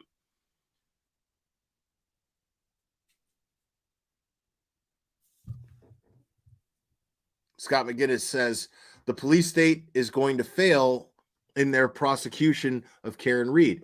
Where is justice? Again, exactly. That's the issue. At least that's my issue. Like, there are fundamental differences of opinions as far as like things that I'm willing to say publicly, things that I'm willing to state as no doubt about it, right? But again, those are Turtle Boy's opinions, and he has the right to those opinions, and he should not be in jail for expressing those opinions.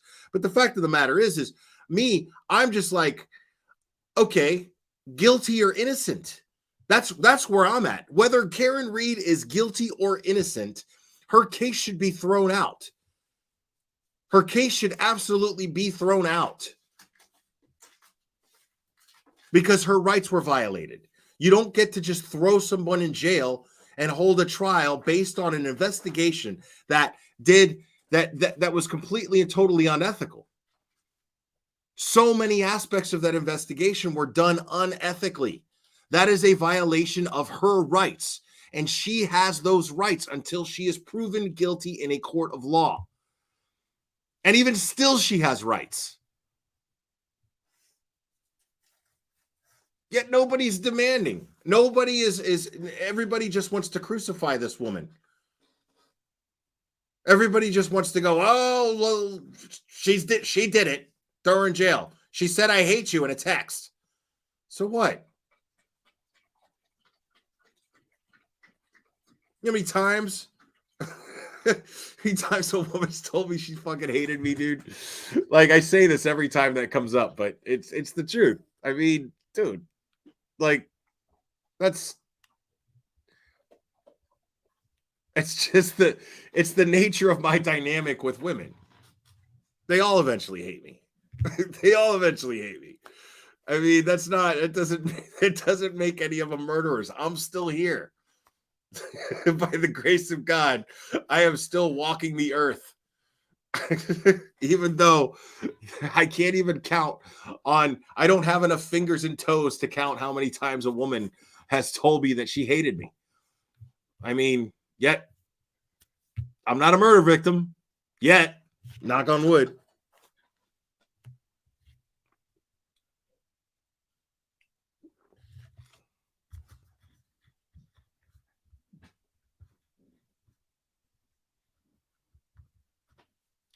Bro, see, you want to talk about conspiracy theories, bro? I don't give a fuck about the body cam footage. I know what the fuck I saw, dude. Give me some shit about body cam footage disappearing. I don't care that body cam footage isn't there. I'm looking at, and I went over some of the body cam footage. There was even some body cam footage that I went over when this happened. I went over it. What's up, buddy? Oh, I love you, buddy. Here, go play. Here, go play.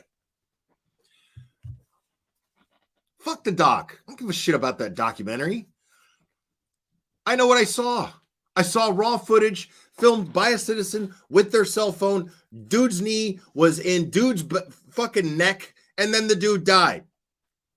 What else do I need to see?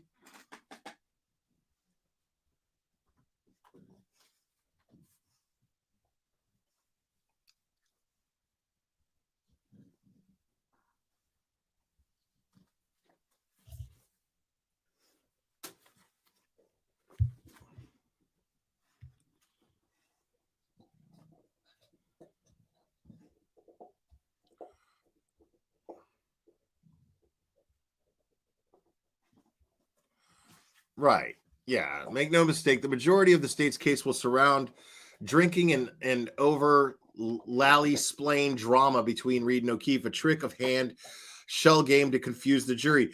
Agreed, for sure. I know that's exactly what's going to happen.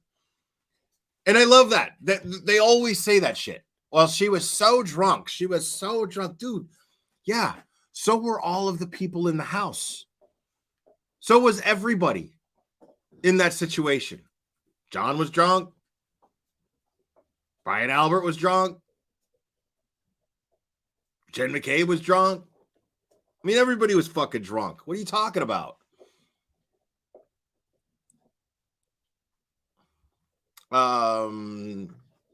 We want to know who, what, or how paid murder O'Keefe frame Reed Canton 9. Agreed. We do want to know. I mean, that's the thing is, it's difficult for me to sit here and say that Karen Reed, I'll tell you, the only thing that is stopping me from saying Karen Reed is absolutely innocent, no doubt in my mind, done. The only thing that's stopping me from that is because I can't sit here and name who I think did it or know who did it. Now, a lot of you can. In all fairness, I can't come to that. I haven't been able to come to that. I haven't been able to sit here and go, okay, this person totally did it. So in order for me to sit here and be like, this person is 100% innocent, it means that that would imply to me that I know in my heart who did it. And I don't know. I know who's lying about it, and which is fucking everybody. I know who's lying about it, but I don't know who did it. Olivia saying they actually have no evidence to prove Karen Reed was intoxicated at the time they allege she hit John, because they failed to investigate whether she went home and pounded shots after dropping John off. Right. So that's another point. That's a great point. So for all we know, she went home, kept drinking. And maybe that's why her blood alcohol level was as high as it was. She said she had 4 drinks when she left the Waterfall bar.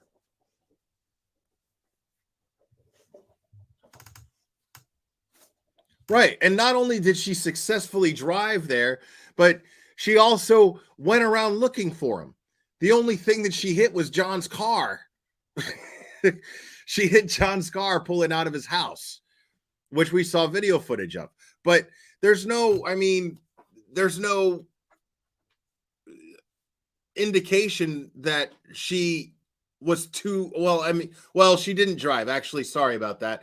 She was in the back seat, and I believe Jen was driving and Carrie was in the passenger seat, or the other way around. But I know when they were looking for John, Karen was in the back seat.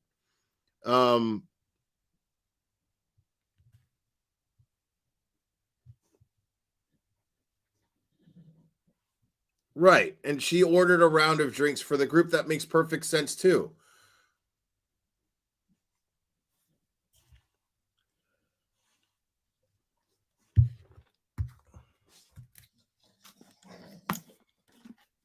Yeah, she went out by herself first to go look for John. That's true.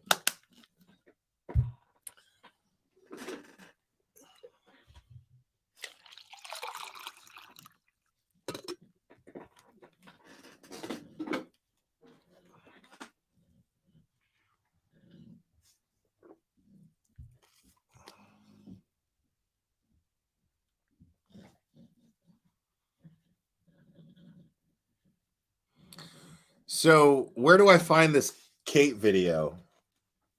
People are asking me to play this Kate video. I got time, so why not? Oh, I'm using this shit that you get at Dollar General. Sugar-free. French vanilla flavored, sugar-free cream.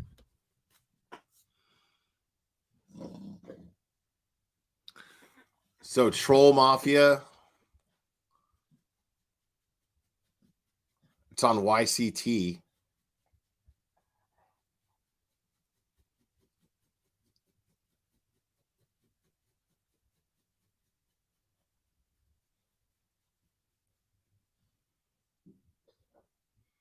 Okay, so you guys are like, don't give her views. Okay.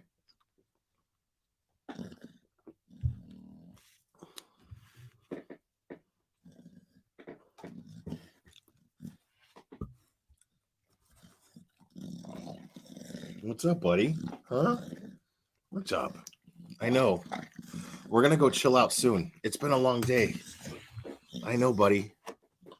I know. Here, go. I gave you a new bone, bro. Go play with your new bone.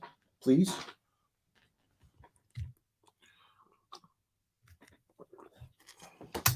Yeah, y'all are like the usual suspects that like I usually rely on are like, don't do it. So I'm not going to do it. Dude, here, bro. There. Go chew on that. Go chew on that. Go. All right. Thank you. Great stream as usual. Happy New Year, everyone. Thank you. Happy New Year to you too.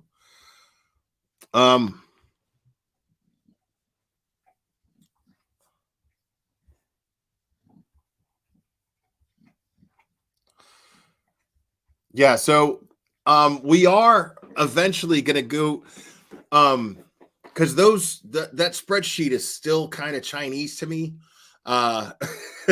So I'm having a little trouble understanding because I don't do very well reading court documents. I'm terrible at that shit. But I find it interesting that Ken Mello is in charge of this very, very high profile case, yet he's a ghost. He's a ghost. And he's been reprimanded twice for simply not doing his job. We did play that before, but let me see real quick.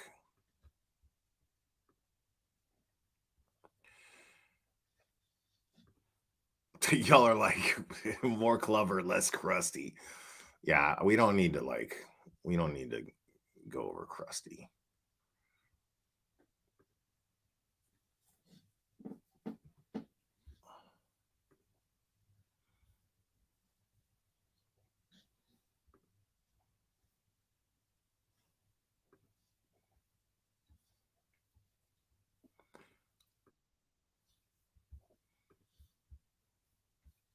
All right, here we go. Let's listen to this one more time.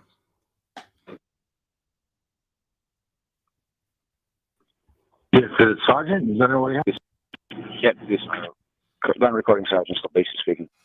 No strays. Thank you so much. Watch Turtle Boys calls Norfolk County Clerk on his page, and you'll see why he's really in jail with no bail. I remember going over that. I think I went over that on this channel before.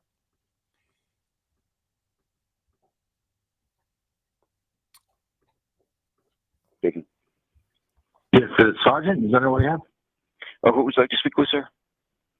My name is Ken Mello. I'm a prosecutor with the Norfolk PA's office. Can I speak to your shift commander? Well, I'm on duty right now. We have a lieutenant too. But how can I help you? Okay. There's a protest going on outside B&E. Would you mind sending a car down there just to make sure that they're we'll take a look. Not intimidating? And what's your name again? My name is Attorney Ken Mello. And who are you working for? I'm the special prosecutor. Okay. Regarding Aiden Kearney. Got it. All right. So the prosecutor, you said there's people outside B&E? Right. Okay. Just have a cruise go by, make sure there's nothing. We'll check it out.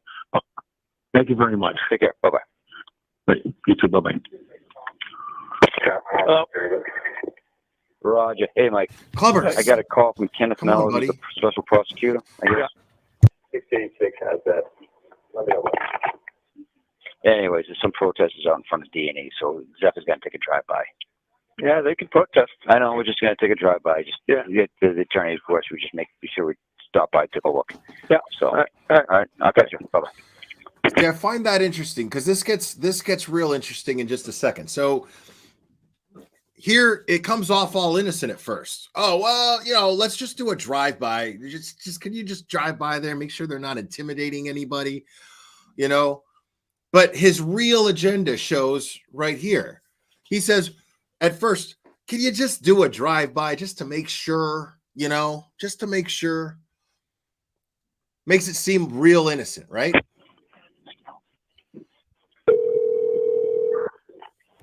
Slops.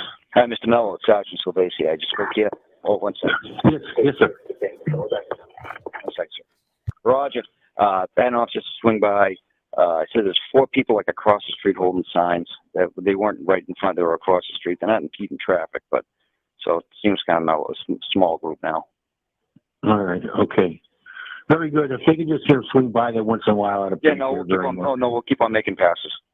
Very good. All right. Thank you, sir. I appreciate it. Yeah, thanks. I mean, they're not doing anything wrong. Okay, cool. They're not doing anything wrong. Right on. Cool. No problem.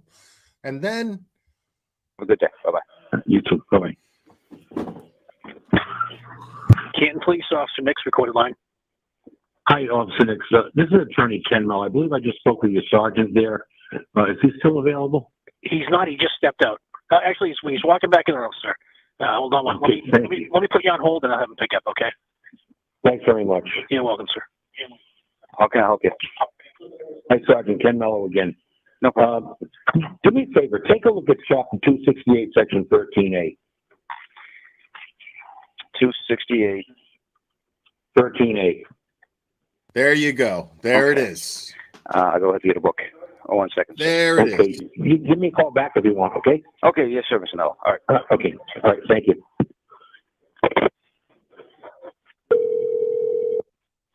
Yes, sir. Hey, Mr. Mello, it's Sergeant Silvesi. So it looked up. So what do you want? What are you thinking of doing? So it's already established right there. This is very important. It's already established that nobody's causing any trouble. Nobody's bothering anybody. They're peacefully protesting across the street. They're not talking to anybody. They're just holding their signs. They're not doing anything. They're not harassing anybody. They're not doing anything wrong. Police are like, oh, everything seems fine. No big deal. It's all good, right? It's all good. And then dude is like, wait, that's not good enough for me. Calls back, do me a favor and take a look at this particular law, which I don't care how you want to look at it. That is somebody who, in the first place, was dead set on having those people arrested.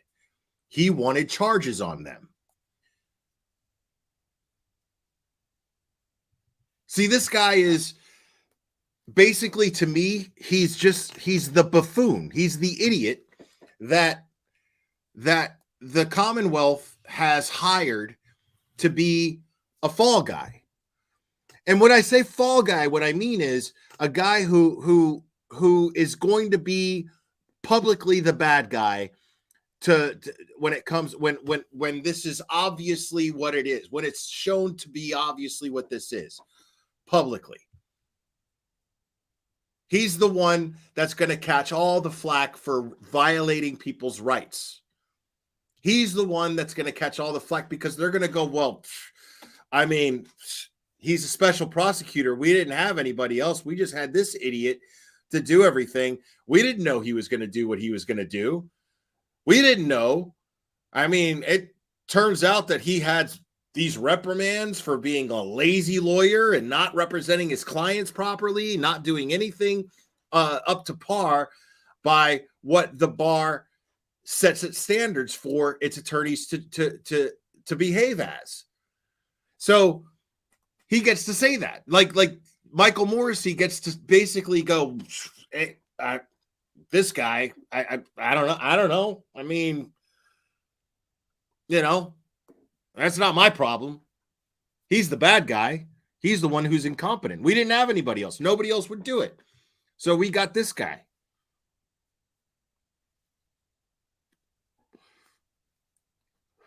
So when the day comes where Turtle Boy's charges are dropped and over and done with, when that day comes and somebody has to take the blame, it's going to be the guy with the worst law, with the worst record in law, with the worst record in practice. He's going to be the guy that everybody's going to go, oh, well, look who it was. No wonder.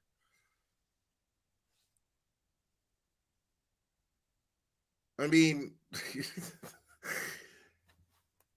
like, it's all just too convenient, man. It's all just too fucking convenient.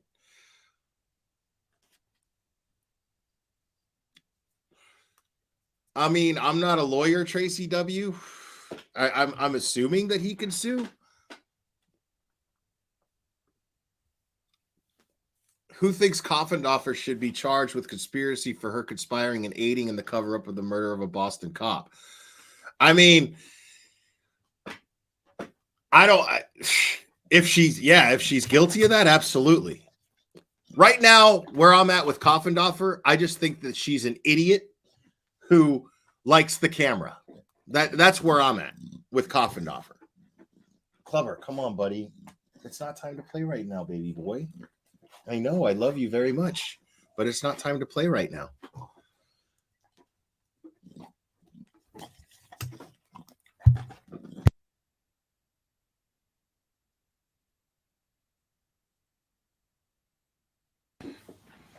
Yeah, I just don't.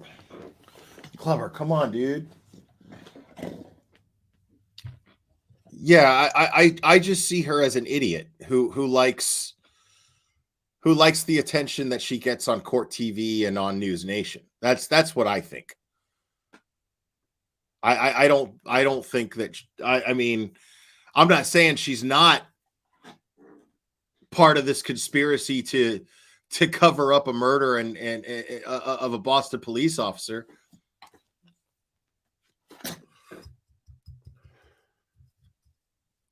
But before I start throwing stuff like that around, I like I said, the only evidence that I've seen is that she's an idiot.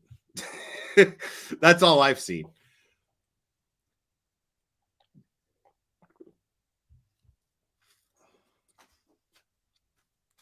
And that now, I mean, she's lying just to cover her own stupidity.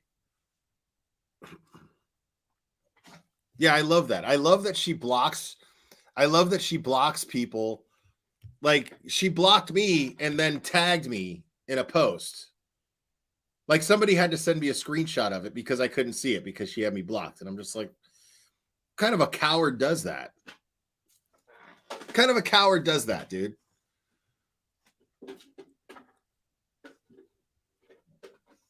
And she did contact Morrissey, right?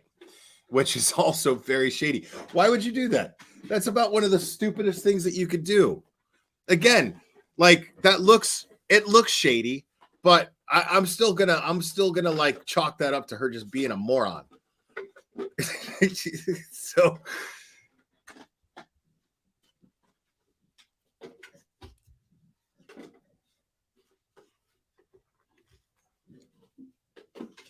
and I just don't, yeah, like, all of these people that live in Massachusetts are not just all of a sudden going to be like, oh, oops, there's corruption. This sucks. No, like, they're sick of it. This has been a problem.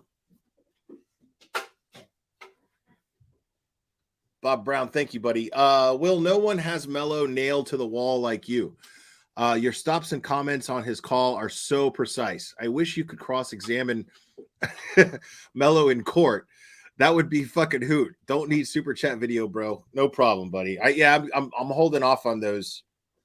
Because you guys are being very, very generous, and I would be playing them every fucking 5 minutes. David McGrath, what's up, buddy? It's good to see you.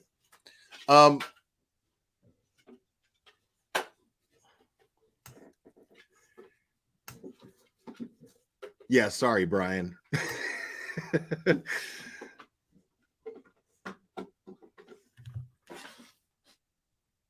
Yeah, Clever is super hyper, man.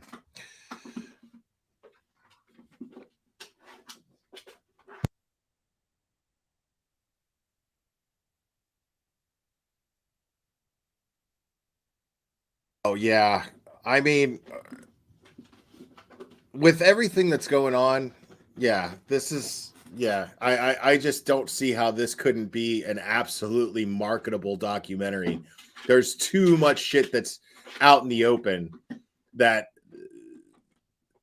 all Americans need to be aware of.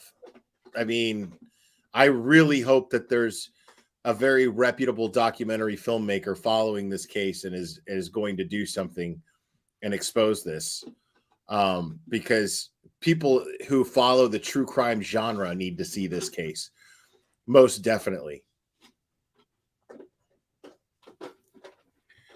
And people need to just, like, in my opinion, people need to just redefine their standards for how they go about cases and how cases are presented to them publicly. Because, I mean, I just don't, to just jump to this conclusion, she's guilty without any evidence, simply because why? Because there's drama between the two of them. What couple doesn't have drama? The only difference is their drama became public. But all couples have drama. That doesn't mean that somebody murdered somebody, in that relationship.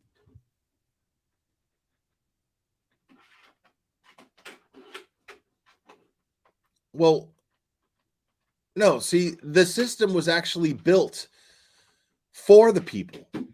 And it's our responsibility, nobody else's but ours, to make sure that it's maintained within the people.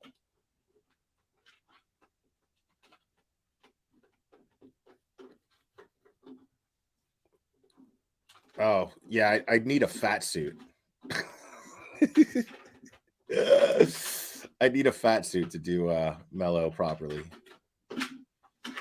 Patty Brosnahan, thank you. You're doing an amazing job exposing these people for what they are. I appreciate it. No, and it's really, I mean, it's not, I can't really take credit for this particular live stream so much as the source that I have that put all this stuff together for me. I'm very grateful to that person. So I mean, I would have never known this stuff. And then they got me curious enough, and I started talking to Cherry about it, and Cherry did her own digging, and it's just really weird that we can't find this guy's been in practice for 39 years. Ken Mello has been a practicing attorney for 39 years. We're talking about, he does everything. We're talking civil, criminal, defense, prosecution, whatever. This guy will do anything. And yet there's no reviews on him. There's nothing.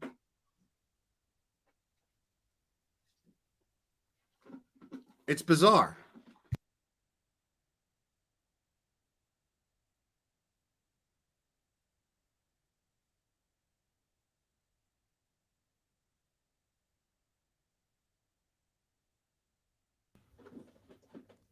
That's a good question. And I'm perfectly okay with that. If Cherry wants to drop her PayPal or whatever in the chat, she's more than welcome to. She absolutely deserves it.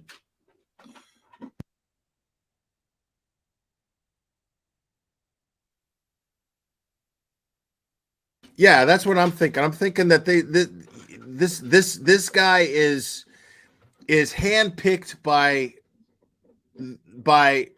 Michael Morrissey's office as the guy that's going to get crucified publicly for being a jackass. He's the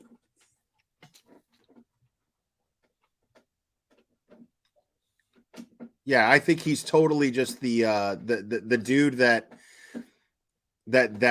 he's handpicked to catch all of the public shit from people.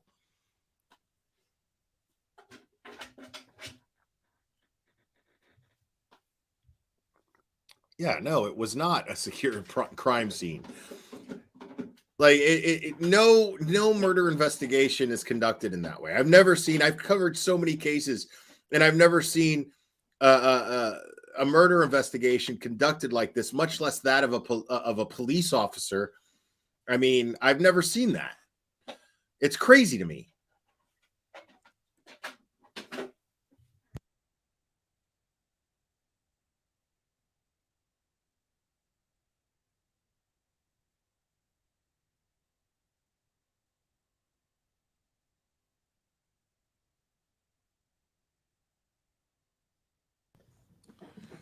No, Clubber's not eating it. He was eating one of my old coffee cans that are plastic, not tin. Like, look what he did to this.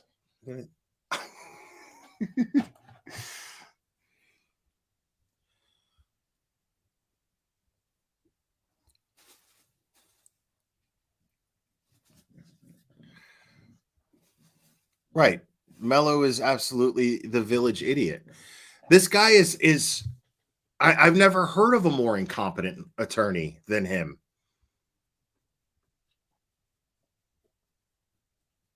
I've never heard of a more incompetent attorney than this guy. Like I've never seen so many so many losses as a plaintiff where he just didn't bother. He just didn't file something in time. He had 90 days to file something. 90 days, dude. 3 months to file something. And there's like 5 or 6 different cases where he just failed to do that within a 3-month period. That's bizarre.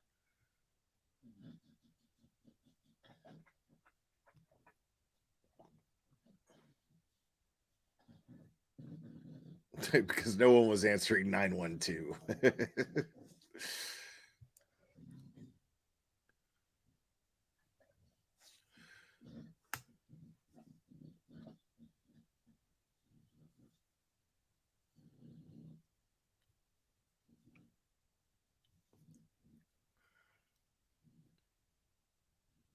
Yeah, I'm gonna schedule something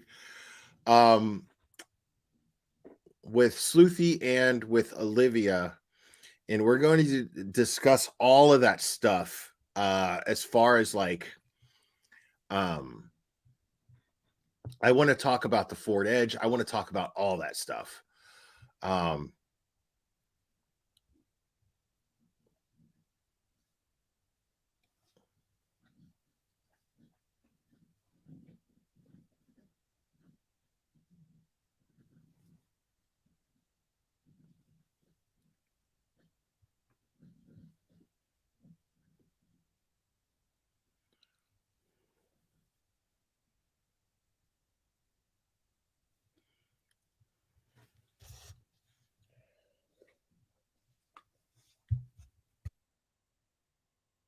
I mean, yeah, this dude's completely fucking incompetent. Like, it makes no sense that this guy would be the special prosecutor in such a, I mean, Massachusetts it's a fairly big place.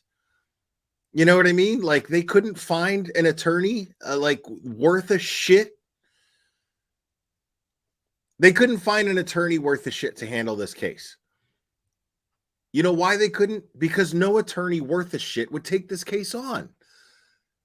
No attorney worth a shit is going to fucking, willfully try to publicly violate someone's First Amendment rights in the state of Massachusetts. There's just no way. Where freedom and liberty in this country were conceived.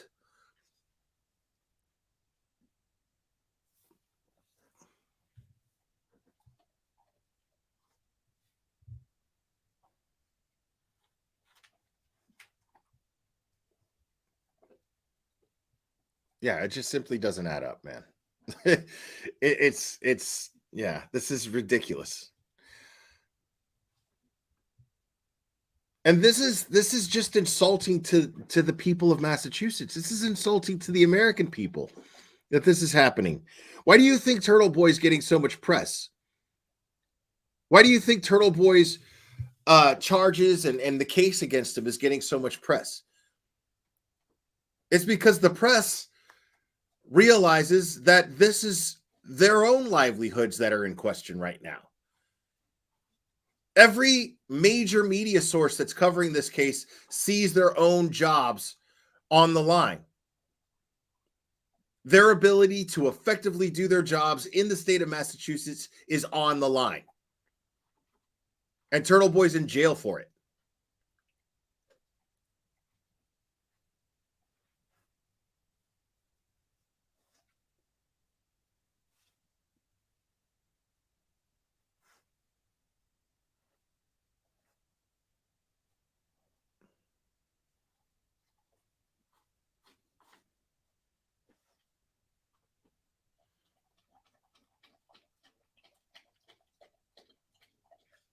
I mean, Scott Robertson, I'm not a lawyer, dude.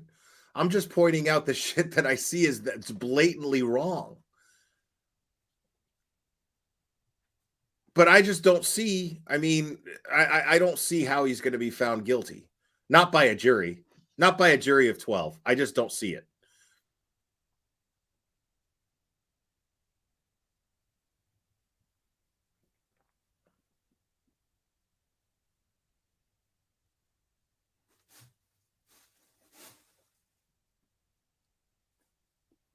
Yeah, I mean, I don't know if Turtle Boy has grounds to sue anyone.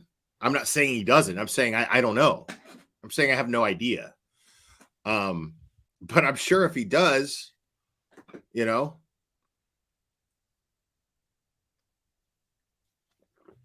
I mean, somebody's going to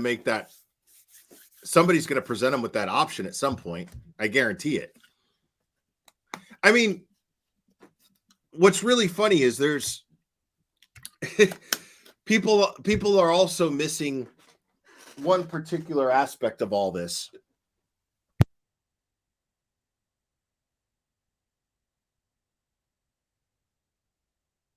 Now you've got this guy, Turtle Boy.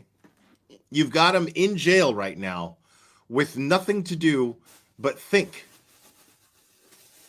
That doesn't sound like a great strategy. You got a guy who's dead set on exposing corruption, and you got him in jail with nothing to do but think and strategize of what he's going to do when he gets out. Nothing to do but talk to his lawyer and figure out something.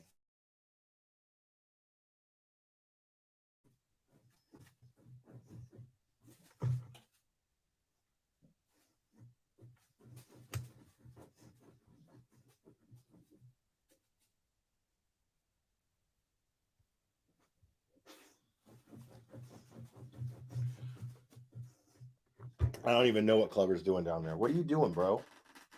What are you doing? Why are you acting out so much, buddy? I know. We're going to hang out soon. I promise. Just me and you, buddy.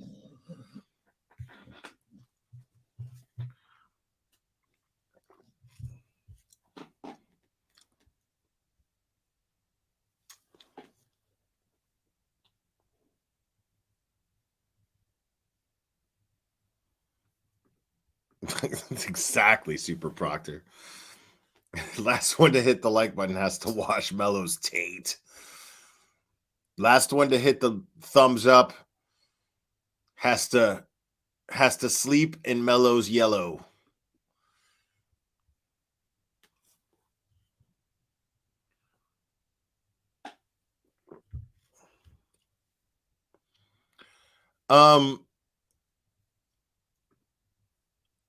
I can't imagine. Now, the as I understand it, I don't know how it is in Massachusetts, but as I understand it, the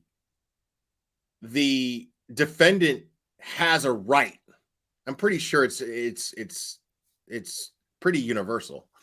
The defendant has a right to take the stand and testify on their own behalf.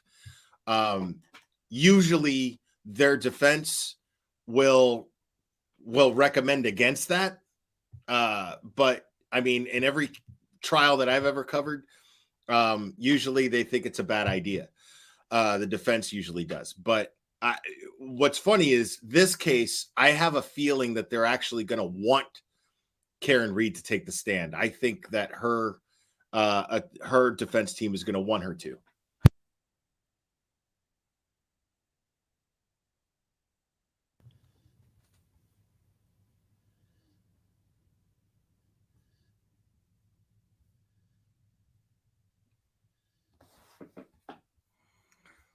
All right.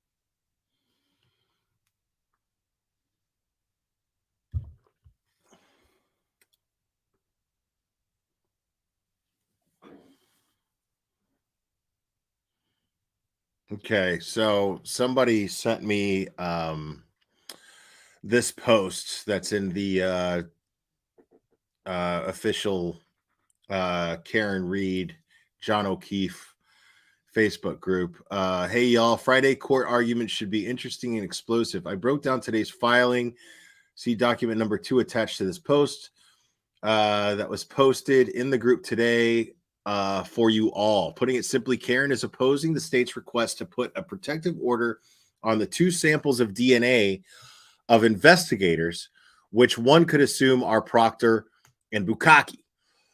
It's assumed that the Commonwealth of Massachusetts are trying to rule them out as the 2 other DNA profiles on the taillight. Interesting. They are also opposing a protective order on 6 pieces of discovery entered by the Commonwealth. The original motion is impounded, but by the title of it, one can assume that that is who the Commonwealth is referring to. Digging deeper, the opposition to the motion to impound the 6 letters is far more interesting than the motion opposing the protective order on DNA. This motion opposes the Commonwealth's motion to impound 6 letters provided in discovery. The 6 letters are summarized below, and the Commonwealth is trying to impound all, with the exception of all certain favorable parts NDAO wants public. 1 and 2 together, NDAO, Bellin's letters to, that's funny, Bellin's letters to U.S. attorneys fishing for grand jury minutes of the U.S. Attorney's Office investigation of its own office, trying to say that they needed it to provide discovery to Karen Reed's lawyers. All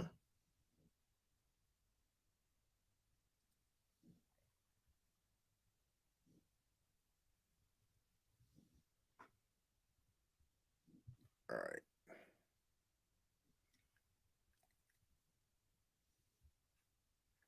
Yes, Sherry. Yeah, that's why I started laughing. Bellins. That's one of Cherry's favorite words because she's a limey. So anybody here who's British understands why that's funny. So yeah.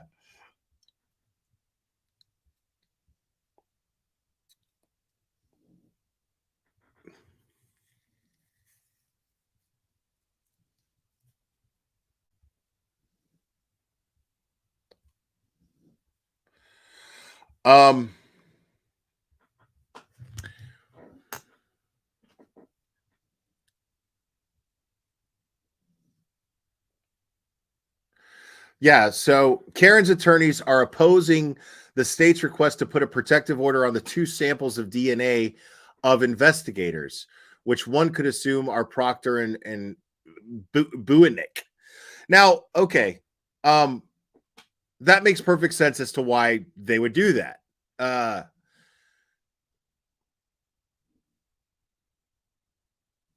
mean, if their DNA is, why is their DNA on the evidence? So they're trying to put a protective order on DNA samples of the investigators. The investigators don't know how to wear gloves. You know what I mean? Like, so why? Of course they're going to try to, block that protective order. That makes perfect sense. Unless I'm misunderstanding something. Again, I don't fucking know how these things work. Bukkake.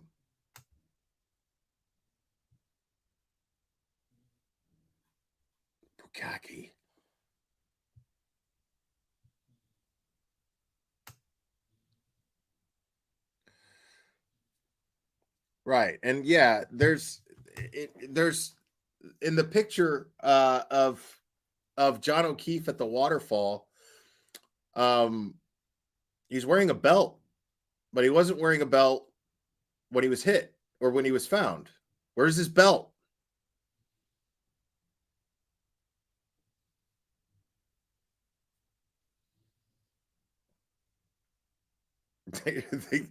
They were using a leaf blower to secure the scene.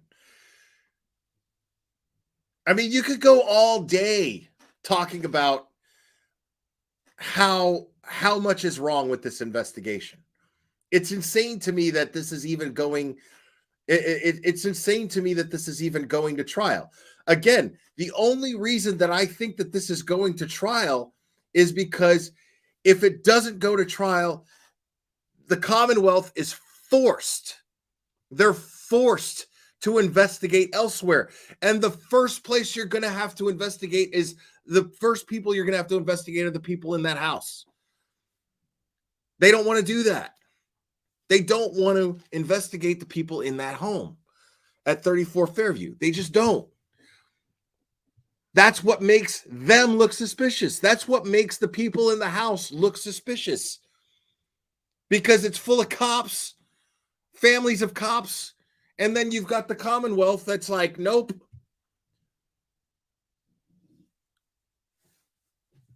You've even got Karen Reed, who states on Dateline, she was like, I wasn't even sure when we were invited to that house. She didn't feel comfortable. She didn't feel welcome. All the statements state, well, we knew John, but we didn't know her. But Karen Reed, according to her, she's saying, well, I wasn't even sure we were invited to that house. So she doesn't even think that they were even welcome in the home to begin with. She's not even sure John O'Keefe was welcome in the home to begin with. So why was John O'Keefe so dead set on going to this house? If that's the case, why was he so dead set on going and continuing the party with people who didn't seem to have any real interest in hanging out with him after the fact?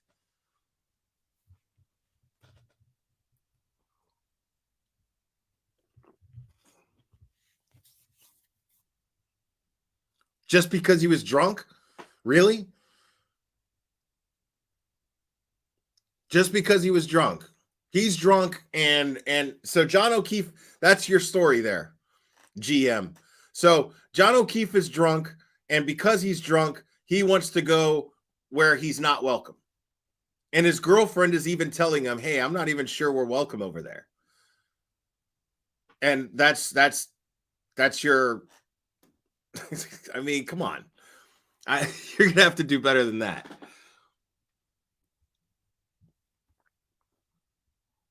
Well, yeah. I mean, that's another thing. Again, man, apparently he was getting directions from Jen the entire time. They spoke on the phone, even though all of those calls are deleted from her phone, but they spoke on the phone and they were texting, and like, I mean, man, I'm not ready to dismiss my very loose theory of motive. I'm not ready to do that. I'm not ready to do that. I'm saying I don't think it's so far-fetched to think that there was something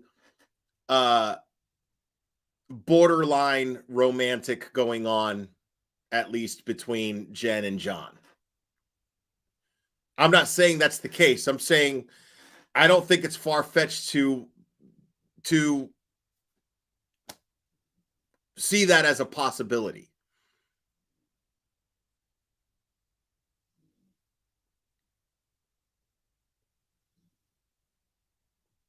That's the motive that makes the most sense to me. Most people feel that Colin had the motive more than anybody else. Me, I mean, I don't know.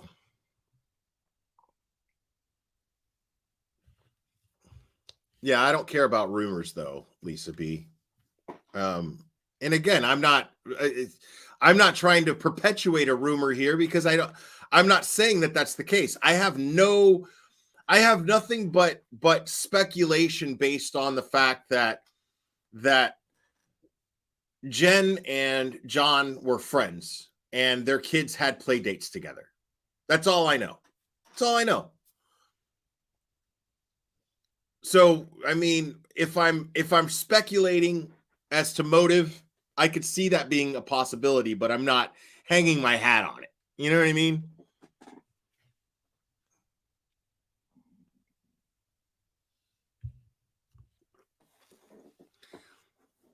Right. Vomit in his pants. How does vomit get in your pants? Right? How does vomit get in your pants? I mean, it wasn't vomit on his pants. It was vomit in his pants, right?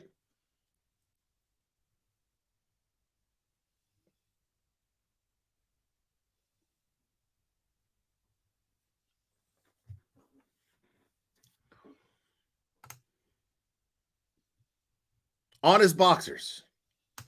Okay? So, work with me here for a second. Work with me here for a second. How does vomit get on your boxers, not on your pants? Right? Someone had too much to drink, performed fellatio on John. Again, just speculating. Performed fellatio on John, gagged, threw up because they were drunk, and then someone catches him, beats the shit out of him. I mean, is that so far-fetched? Vomit in his boxers, right?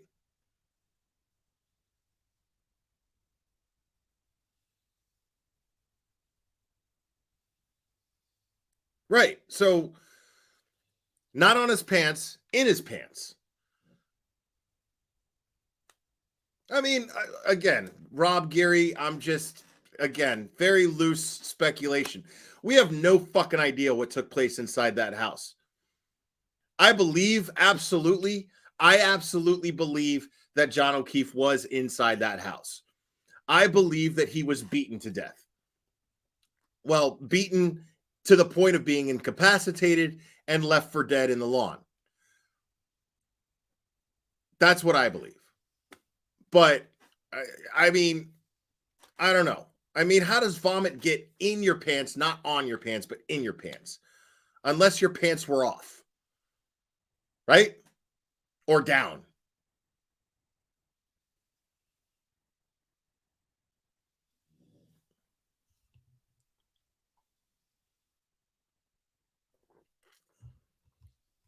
That would have gotten on his pants, though, if that were the case. So you're saying vomiting came from the severe head injury he had. They probably had him sitting up against the wall somewhere. Did they have his pants on his head? Is that what happened? How did vomit get in his pants? Doesn't necessarily mean it was his vomit. Makes more sense that it was somebody else's vomit. Would make more sense that his pants were off. I mean, again, we're just speculating here because we don't know what the fuck happened in that house. We have no idea what happened in that house.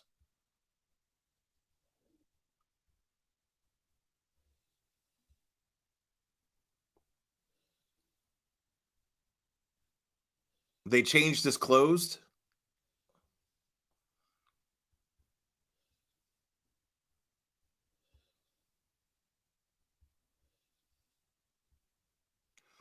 Right. Again, it's a very loose theory. Piggly Wiggly. We got he got the fuck beat out of him and went to the bathroom before he passed out. But where is the belt? Your theory explains the belt. Swingers gone wrong? No. Why would they beat the shit out of him? Like, that's the thing. Is if my very loose theory is correct, I mean, it does add up. Think about it.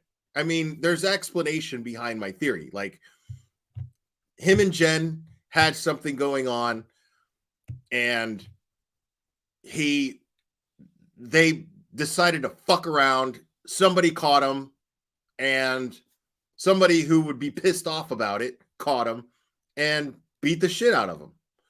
But the swinger theory, no. If they're swingers, then what's the motive for beating his ass? You know what I mean? It makes no sense.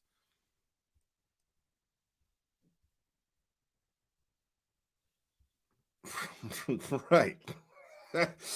I mean, let's just, we're just entertaining all possibilities here. I'm not saying that that's the case and that's what happened, but it makes sense.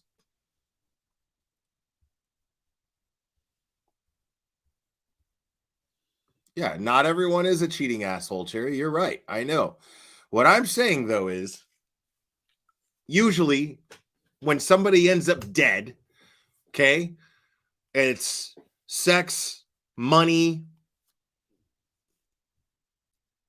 I mean,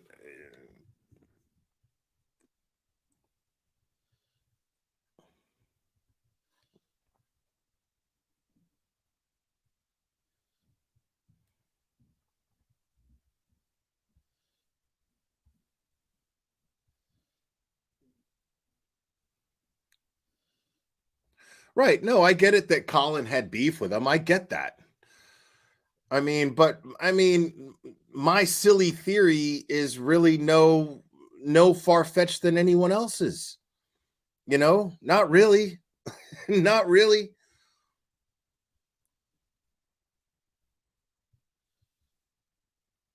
Well, there's no way to know whose vomit it was. There's no way to know whose vomit it was.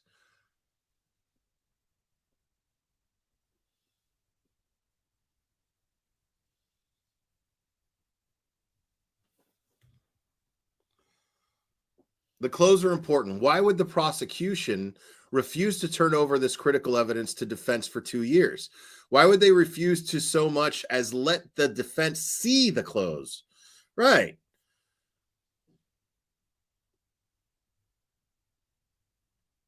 There's something on those clothes that the prosecution did not want the defense to see. What could that possibly be?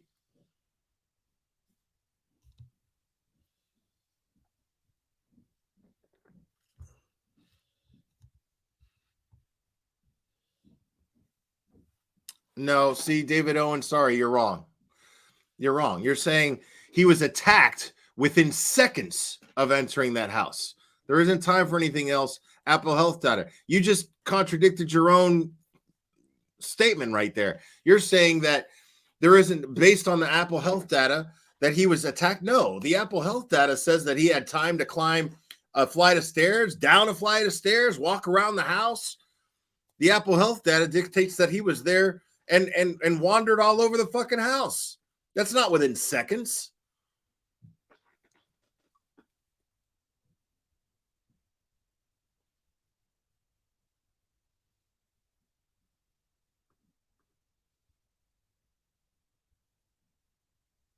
Maybe running from them, maybe. Yeah, that's possible.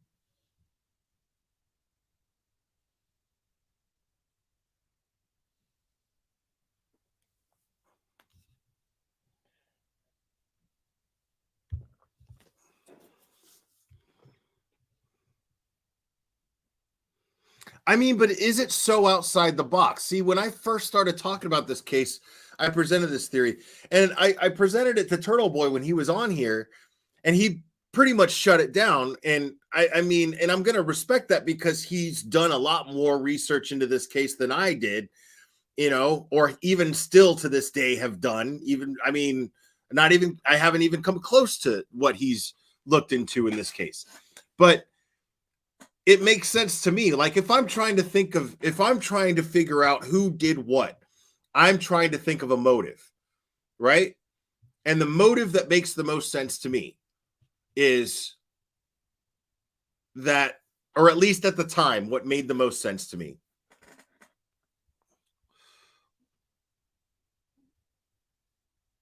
Well, I know you can't get a blowy going up and down stairs, but who's to say that he didn't stop somewhere and get a blowy in the house? And the attack was within minutes of entering the house. Who's to say that right away Jen didn't meet him at the door? She was the one directing him, right? It's not that far-fetched, people.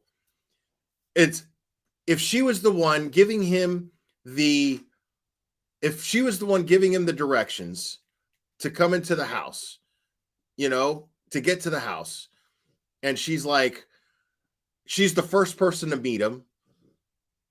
And I mean, I'm not saying that this is what happened. I'm just throwing shit out there, dude. Like, I'm not dead set on this. I'm just exploring possibilities. Just exploring possibilities. Again, we have no idea what happened in that house. So she meets him at the door. They take off to some remote place in the house. Somebody happens to walk in, catch him. They chase him around the house, beat the shit out of him, and then throw him out.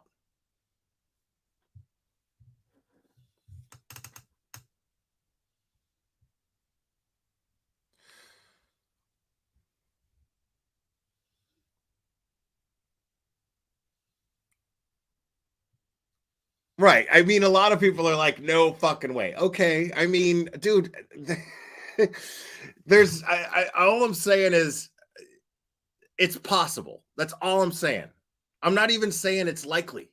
I'm saying it's possible.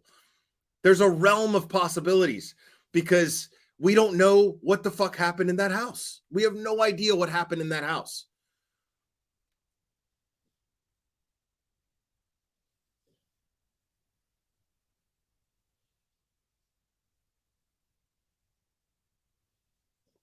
And see, Turtle Boy was like, no way. If you met Matt McCabe, that's what he said to me on this channel. He was like, if you met Matt McCabe, because he would be the one, obviously, that would be pissed off, right? He would be the one with the grudge. He would be the one with the issue. He would be the one with the motive, right? So, I mean, but he was like, dude, if you met Matt McCabe, you'd be like, dude, this guy isn't capable of doing jack shit of that nature. He's the softest motherfucker you've ever seen in your life.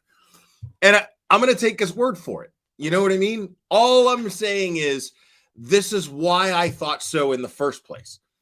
I have not done the looking into as everybody else has. So my head's not set on this theory. I'm just saying this is what I thought at first. And this is why I thought it. I'm not saying this is what I believe. I'm saying it's not that far-fetched when you think about it. But I'm not saying that this is where I'm going to. I'm saying that I am not dismissing that as a possible theory. I'm just saying I'm going to leave it up to the people who have actually done more digging into this case. I'm gonna trust their instincts better. That's all I'm saying.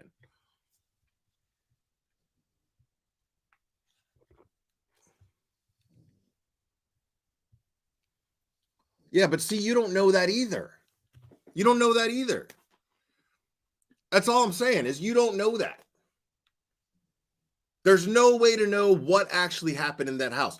There is an infinite amount of possibilities of things that took place in that house when you have like fucking 5 different people that were in that house. You have no idea. It's a fucking game of Clue. Could be Colonel Mustard. Could be, you know, I mean, could have done it with the fucking candlestick, the noose, the knife, the gun. I mean,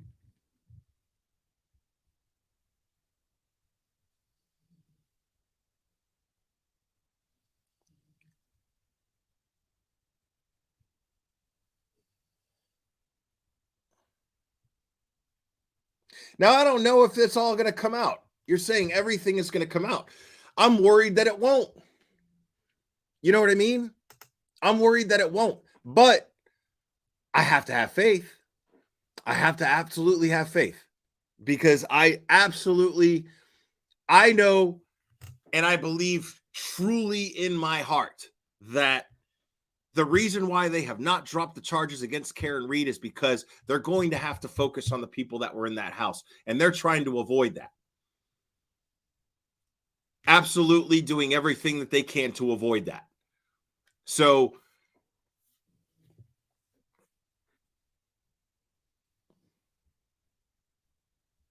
yeah, I'm worried about that.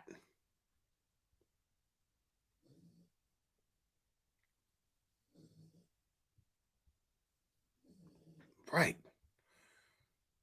I mean, y'all got fucking mad, man. Y'all are like, dude, no way, Clara. I mean, all I'm saying is, man, shit happens, dude.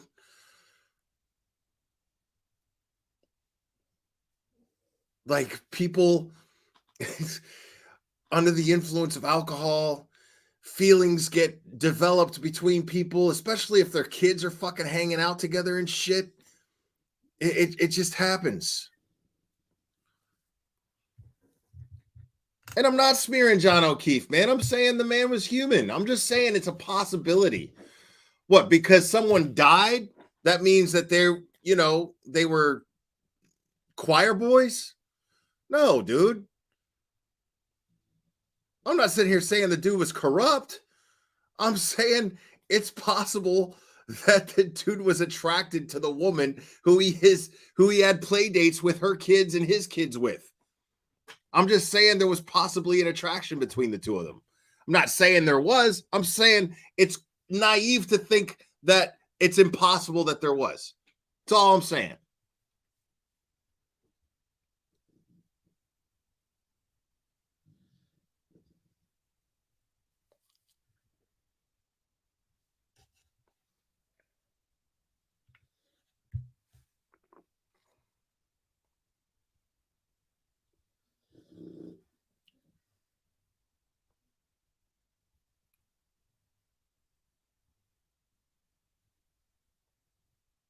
Well, that's what I'm saying is, why was he assaulted?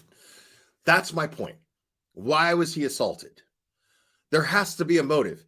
There has to be a motive. Why someone was attacked by another person, there has to be a motive. And that's the reason why I can't pinpoint right away. And it's very easy to come up with Colin because there was beef between them. So that makes sense. I'm not dismissing that. And I'm not even dismissing it as being the most likely scenario. I'm not saying that. I'm saying we don't know for a fact that that's the case. And there are other possibilities too. That's what makes this so frustrating, is we don't know what happened in that house. You got a bunch of people who are under the influence of alcohol and God knows what else. And who the fuck knows what happened?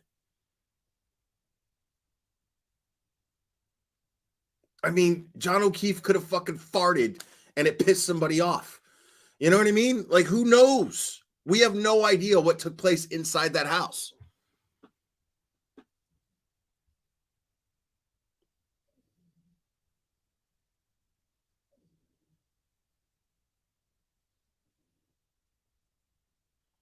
I don't think anybody's going to crack on that stand. I don't think anybody's going to crack on that stand. Everyone, this is why this is a conspiracy, because everyone could be implicated. Everyone lied. In order to cover someone's ass, everyone lied. Everyone lied. So everyone could be implicated. It's one of those, if I go down, you go down type things.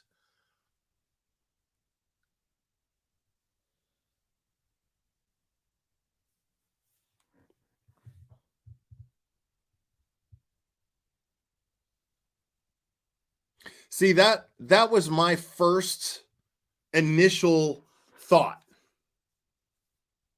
But that's only because I watched too many fucking movies. Seriously.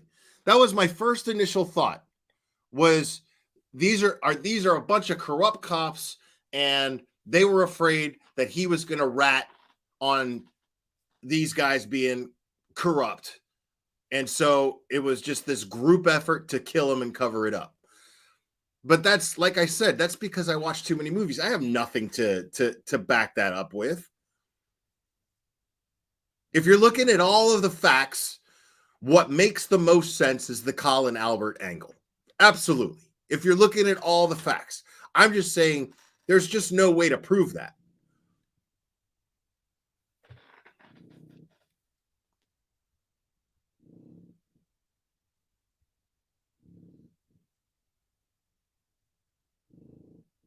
Right. That's what I'm saying is I'm not disagreeing with anybody. Keep that in mind. I'm not disagreeing with any of you that are dead set on Colin Albert being the main suspect. I'm not disagreeing with any of you on that. What I'm saying is, and I'm even saying it makes the most sense with the facts that are made available publicly. That is the theory that would make the most sense for sure. He has the most notable and you can track his motive. Absolutely. He's the one with motive that we know of.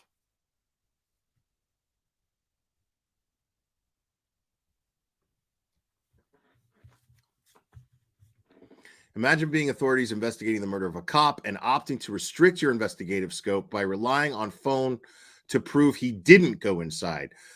Phones can be separated from the person. Yet that very same phone also proves he did go inside the house. So what? Right. I mean,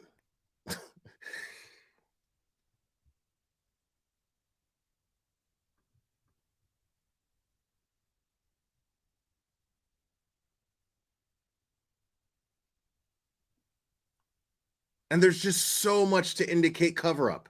There's so much to indicate cover up, which just makes everybody in that house look suspicious. You know what I mean? It makes everyone.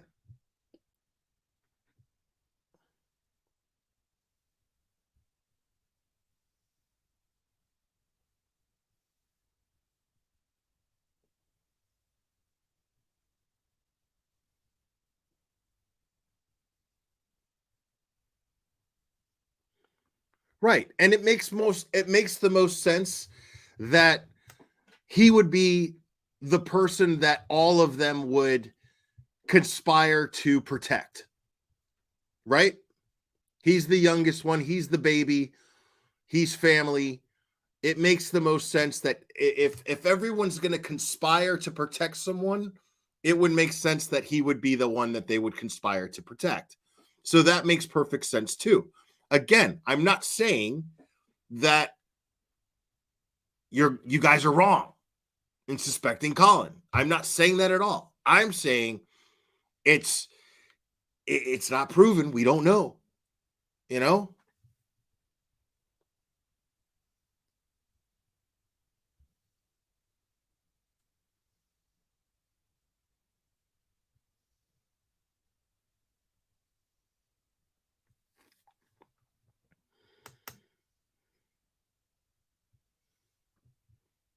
Sure. Yeah, this what's so bizarre to me. That's what make that it's very, very funny to me that people are like, "Oh my God, she's so guilty. She's going to be found guilty. Karen Reed is going to prison for the rest of her life." And I'm like, "No, she's not. No, she's not." And that's not even and the people that you should be mad at are the very people who were in charge of this investigation. That's what's mind-blowing to me. Is everybody's like, "No." I'm like, dude, how do you not have a higher standard for how an investigation is conducted? Do you not care about justice? Like, how do you not have a higher standard for how an investigation is conducted? It's crazy to me.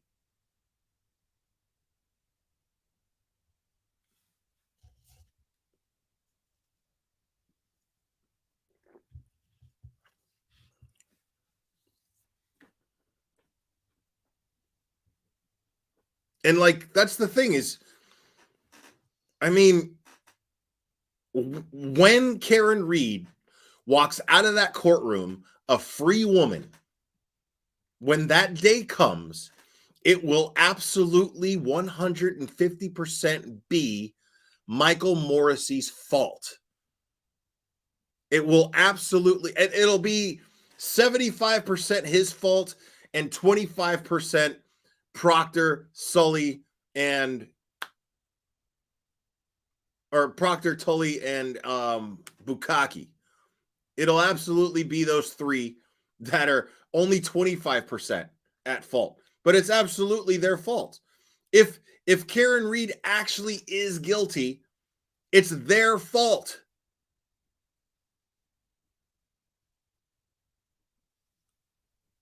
I mean,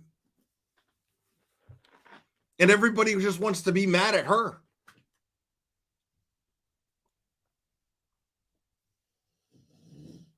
That's what I find hilarious. Like nobody wants to point the blame at how this investigation has been conducted.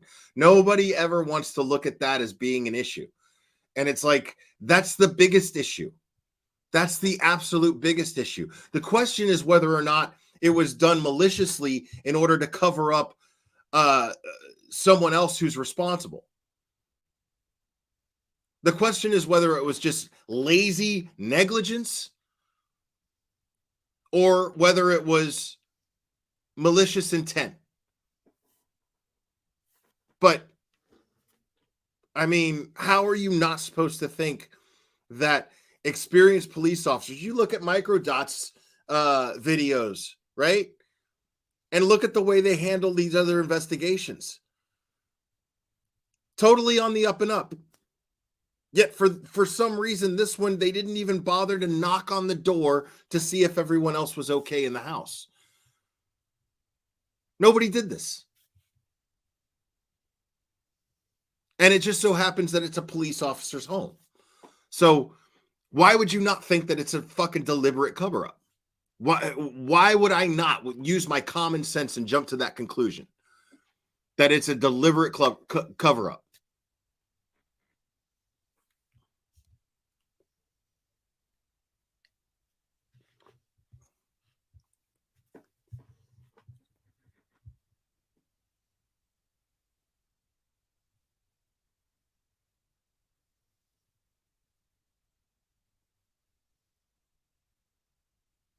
Right. And all the misspellings. I mean, there's just so much. There's just so much.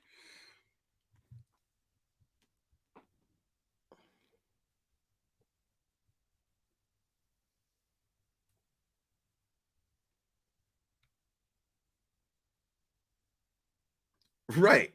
I mean, no, he didn't handle this investigation, but it just seems like that's what's so funny is these people are so bold and brazen in their actions that they don't even try to actually act like, that they did anything on the up and up.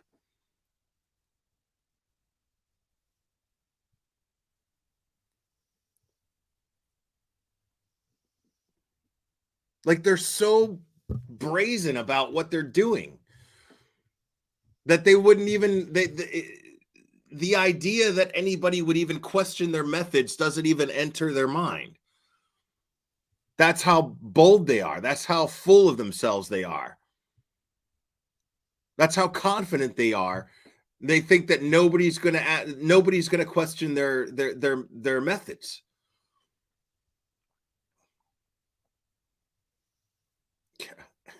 It's so bizarre. It's so bizarre. I can't wait till this trial starts and all this stuff comes out. I'm so glad that Karen Reed has the attorneys that she has.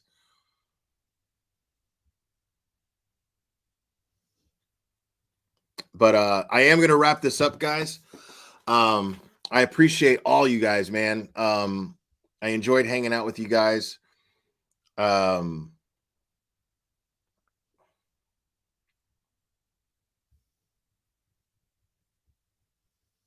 Yeah, dude, that phone data, the fact that they're trying to explain that away the way that they did without even like thinking of the fact that if that went through, you'd have to every conviction, every person that's ever been convicted based on Celebrite data, those convictions would have to be overturned. Those people would have to get retrials. Kendall Greer, welcome to Logic. Thank you. I mean, that's how brazen they are. It's like they have this stupid way to just explain away the phone data, and that they're not even considering the fact that that's going to open up a whole new a whole new can of worms where any person that's ever been convicted based on Celebrite data is now subject to their trial being reopened. They get to go to court again and retry their case if that precedent is set. That's crazy. And they haven't even thought that through.